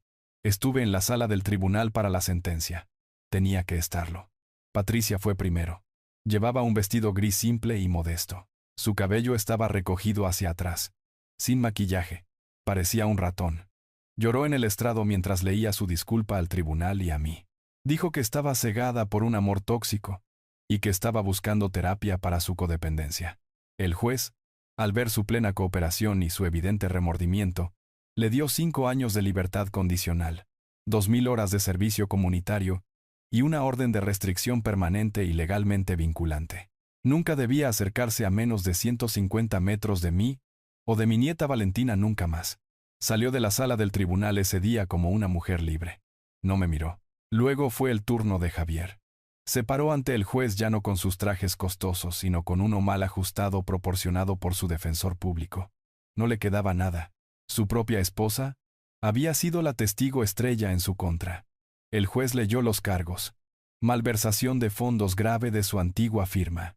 Conspiración para cometer fraude contra un adulto mayor. Perjurio por los documentos judiciales falsificados. Las sentencias se apilaron una encima de la otra. 10 años. Señor Castillo, dijo el juez, su voz resonando en la habitación tranquila. 10 años en una penitenciaría estatal. Miré a mi hijo. Mi único hijo. Se quedó allí, con los hombros caídos. No lloró. No se enfureció. Simplemente parecía vacío. El hombre ambicioso y arrogante que había planeado robar la vida de su padre se había ido. Todo lo que quedaba era una cáscara hueca. Se lo llevaron encadenado. Y no sentí nada. Ni tristeza, ni ira, ni siquiera victoria. Simplemente me sentí vacío. La amputación estaba completa. El cáncer se había ido. Pero el espacio donde solía estar mi hijo ahora era solo un vacío. Salí del juzgado. Los medios gritaban mi nombre. Los ignoré a todos. Me subí al auto con Serrano. Se acabó, dije. Casi respondió. Tenemos un último asunto. El más importante. Tenía razón. Al día siguiente estaba en la oficina de Serrano. No en mi centro de mando oculto, sino en su oficina real en el piso 50 de la Torre Castillo y Serrano en el centro, la que tenía vistas a toda la ciudad. La niña, dije. Valentina. Pablo asintió. Deslizó una carpeta sobre el vasto escritorio de caoba. Su fondo fiduciario. El que has estado pagando durante 10 años con los pagos hipotecarios falsos de Javier. ¿Cuál es el daño? Ninguno, dijo Pablo. Está completamente aislado. Nunca estuvo a nombre de Javier y Patricia no tiene ningún derecho sobre él. Está única, legal e intocablemente a nombre de Valentina Castillo para ser accedido por ella en su 21º cumpleaños. Su madre, dije. Patricia, la orden de restricción es buena, pero sigue siendo su madre. Encontrará una manera de manipularla. Pondrá sus manos en ese dinero. No si actuamos ahora, dijo Pablo. Miré la carpeta. La cuenta ahora valía poco más de $430,000. Era lo único bueno que salió de la década de mentiras de Javier. Quiero que se bloquee, Pablo, dije. Quiero un cortafuegos legal, construido alrededor de ese dinero tan alto, que Patricia ni siquiera pueda olerlo. Quiero que se nombre un cofideicomisario, un profesional, alguien del banco, alguien que responda solo ante mí. Patricia no debe tener derechos de firma, ni acceso ni información, nada. Ese dinero es para Valentina, para su educación, para su futuro. No es y nunca será para su madre. Serrano asintió, ya tomando notas. Considera lo hecho. Presentaremos la moción ante el tribunal esta tarde citando la condena por delito grave de Patricia y la orden de restricción. Ningún juez en este estado discutirá. Bien, dije. Me levanté y caminé hacia la gran ventana del piso al techo. Miré hacia abajo a la ciudad. Mi ciudad. Todo estaba finalmente hecho. Javier estaba en prisión. Patricia era una delincuente convicta excluida de mi vida. Su matrimonio había terminado. Y Valentina, mi nieta, finalmente estaba verdaderamente a salvo. A salvo de ellos. Y a salvo de su codicia. El costo había sido toda mi familia. Pero el precio por el futuro de mi nieta, supe en ese momento que lo pagaría todo de nuevo. Una semana después, las camionetas de noticias se habían ido. Los reporteros habían pasado al siguiente escándalo. Mi bungalow estaba tranquilo de nuevo. Estaba sentado en mi oficina real, el centro de mando, no en la pequeña cocina. Serrano estaba sentado frente a mí. No estábamos bebiendo café barato. Estábamos bebiendo un whisky escocés de 25 años. La botella había estado acumulando polvo guardada para una ocasión especial. Decidí que esto calificaba. Los monitores en la pared ya no estaban oscuros. Estaban encendidos mostrando la extensa y compleja red de mis activos. Los 82 millones. La empresa de logística. Las propiedades inmobiliarias. La cartera de acciones. Parecía obsceno. Se sentía pesado. Giré el líquido ámbar en mi vaso. Elena tenía razón, dije. Mi voz era tranquila. Solo un rumor en la habitación silenciosa y con aire acondicionado. Pablo levantó la vista, su vaso intacto.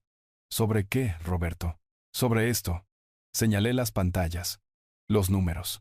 Ella dijo que este dinero sería una maldición si no teníamos cuidado. Siempre lo decía. No dejes que lo eche a perder, Roberto. No dejes que lo haga débil. Tomé un sorbo. El whisky quemó. Traté de protegerlo de él, dije. Construí este agujero. Toda esta mentira. Este personaje. El capataz jubilado. La vida simple. Pensé que lo estaba protegiendo de la maldición. Y en cambio, simplemente Creé un tipo diferente de monstruo. No lo hice débil. Lo hice hambriento. Lo hice avergonzado. Miré mi vaso. Creé un vacío. Pablo, y su esposa, Patricia, simplemente lo llenó con codicia. Creé un hombre tan desesperado por la estética de la riqueza, tan avergonzado de su pobre padre anciano, que estaba dispuesto a borrarme por ello. ¿Tú no hiciste esto? Roberto, dijo Pablo, su voz firme. Tomaste una decisión basada en el amor. Él tomó sus decisiones basadas en la codicia. Eso no es culpa tuya. ¿No lo es? Lo miré. Le oculté la verdad durante toda su vida adulta. Lo traté como a un niño en el que no podía confiar. Y luego me sorprendí cuando actuó como uno. Suspiré un aliento largo y pesado. Se acabó. Él está en prisión. Ella está, donde sea que esté. Y yo, todavía estoy sentado aquí en un búnker de concreto, mirando números en una pantalla.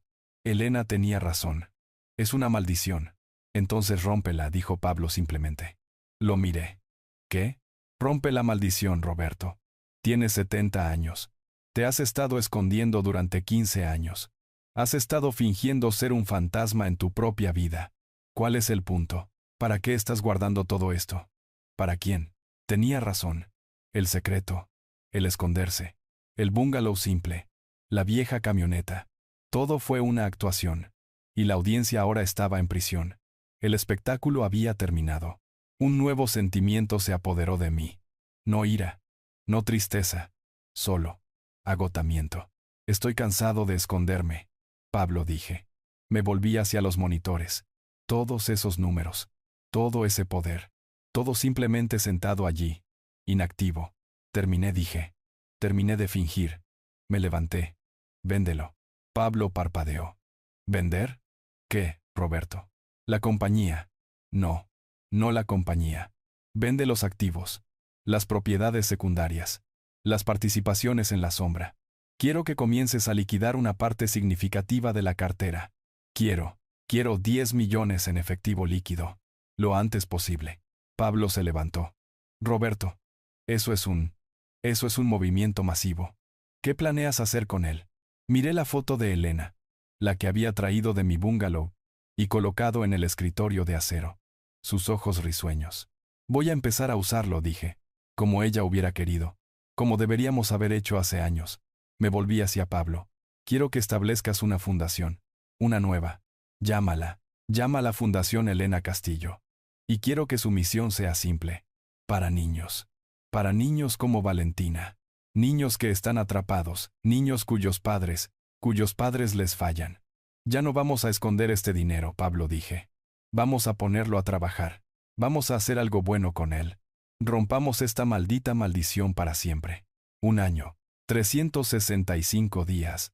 Habían pasado desde la última vez que vi a mi hijo. Desde que vi cómo lo sacaban de mi cocina esposado. Era Navidad de nuevo.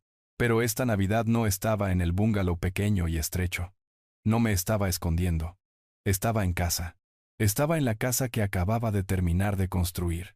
Una réplica perfecta de tamaño real de la casa de muñecas que había construido para Valentina. La casa en la que Elena y yo habíamos vivido por primera vez. Pero esta vez, no era la primera casa de una pareja joven. Era una fortaleza de memoria construida en un terreno hermoso y tranquilo en lo profundo de la región montañosa con los mejores materiales que mis 82 millones de dólares podían comprar. Estaba en mi nuevo taller.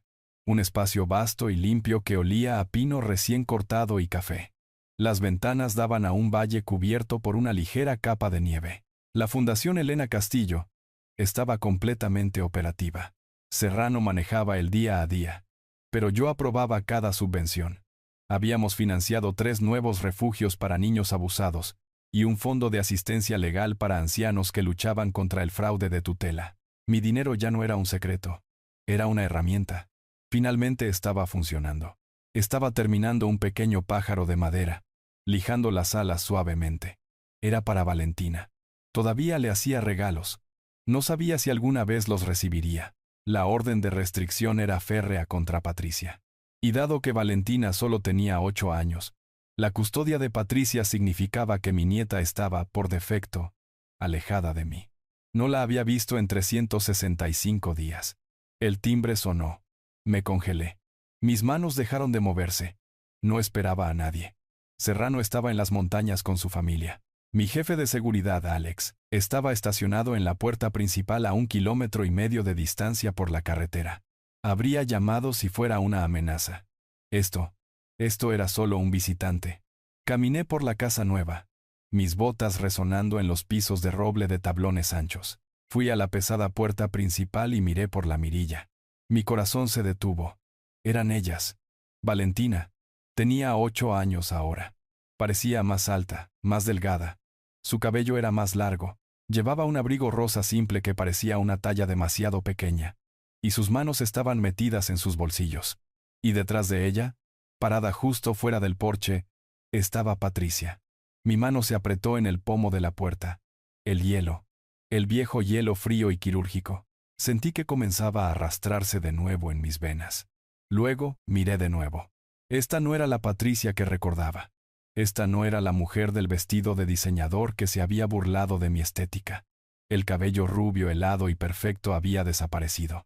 Fue reemplazado por un castaño ratonil y deslucido recogido en una simple cola de caballo deshilachada. El abrigo de $1,000 había desaparecido, reemplazado por una parca negra delgada, del tipo que compras en un estante de descuentos. Y debajo de él, reconocí el uniforme. Una camiseta polo negra y un delantal negro a juego manchado con lo que parecía café. Apenas podía distinguir el logo descolorido de un restaurante de carretera abierto las 24 horas. Ya no era una marca. No era una estética. Era una camarera. Había estado trabajando. Había sido humillada. Había estado pagando de una manera que la prisión nunca podría lograr. Me vio mirándola a través del vidrio. Se estremeció. Físicamente se estremeció y dio medio paso atrás, apretando su parca barata, como para ocultar el logo del restaurante. Estaba avergonzada. Por primera vez desde que la conocí, la emoción en su rostro no era arrogancia, no era ira, no era manipulación, era vergüenza genuina y sin filtros. Abrí la puerta. El aire frío entró de golpe. Valentina me miró, con los ojos muy abiertos. ¿Abuelo? Su voz era pequeña, tentativa. Patricia inmediatamente puso sus manos sobre los hombros de Valentina, manteniéndose atrás, sin atreverse a pisar el porche. Cariño, te dije que no podemos simplemente. Él está ocupado. Quería verlo, insistió Valentina. Su voz desesperada.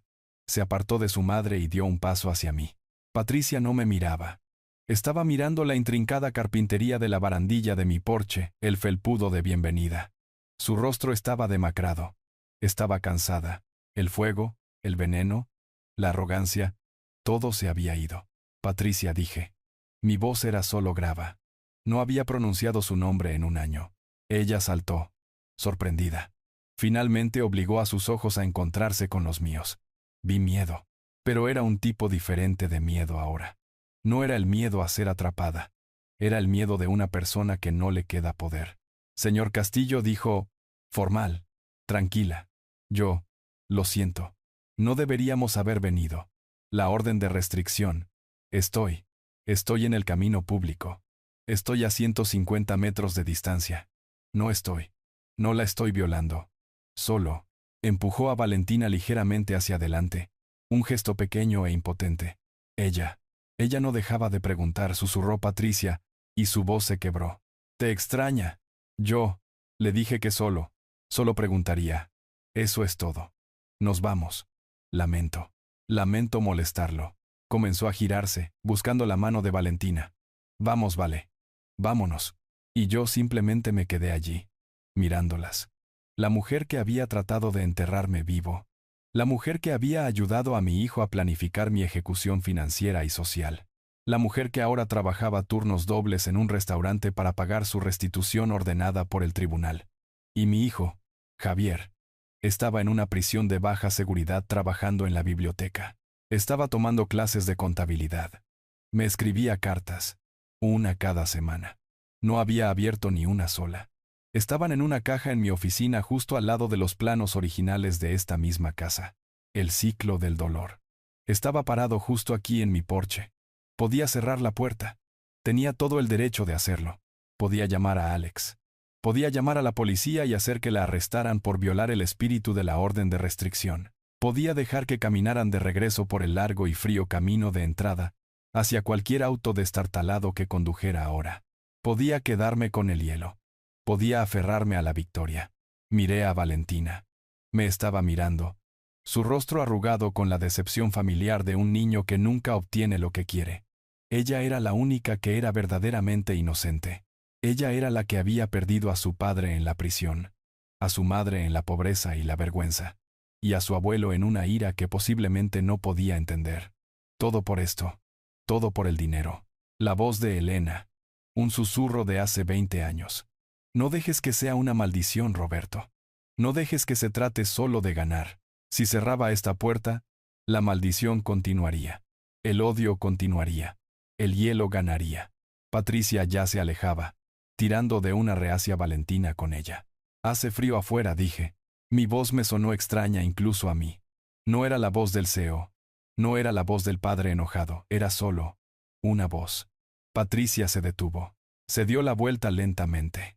Su rostro una máscara de absoluta incredulidad. La nieve ligera comenzaba a pegarse al cabello de Valentina. No sonreí. No abrí los brazos. No dije, te perdono. No dije, está bien. Simplemente las miré. La mujer rota y la niña inocente. Di un paso atrás de la puerta. La abrí más. El aire cálido de mi casa, oliendo al pino fresco que tenía en el fuego y al chocolate caliente que estaba haciendo, se derramó sobre el porche frío. Estoy haciendo chocolate caliente, dije. Pasen. La historia de Roberto es una poderosa lección sobre cómo las apariencias ocultan la verdad. Fingió ser pobre para proteger a su hijo de la maldición de la riqueza. Solo para descubrir que la vergüenza de la pobreza y el hambre de estatus corrompieron a su hijo igual de mal. Muestra que las personas más obsesionadas con la estética del éxito suelen ser las que ocultan los fracasos morales y financieros más profundos.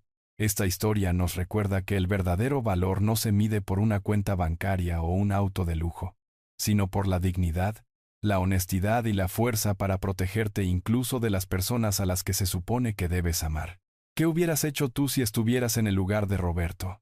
Déjame saber tus pensamientos en los comentarios a continuación. Y si crees que se hizo justicia, dale al botón de me gusta y suscríbete para más.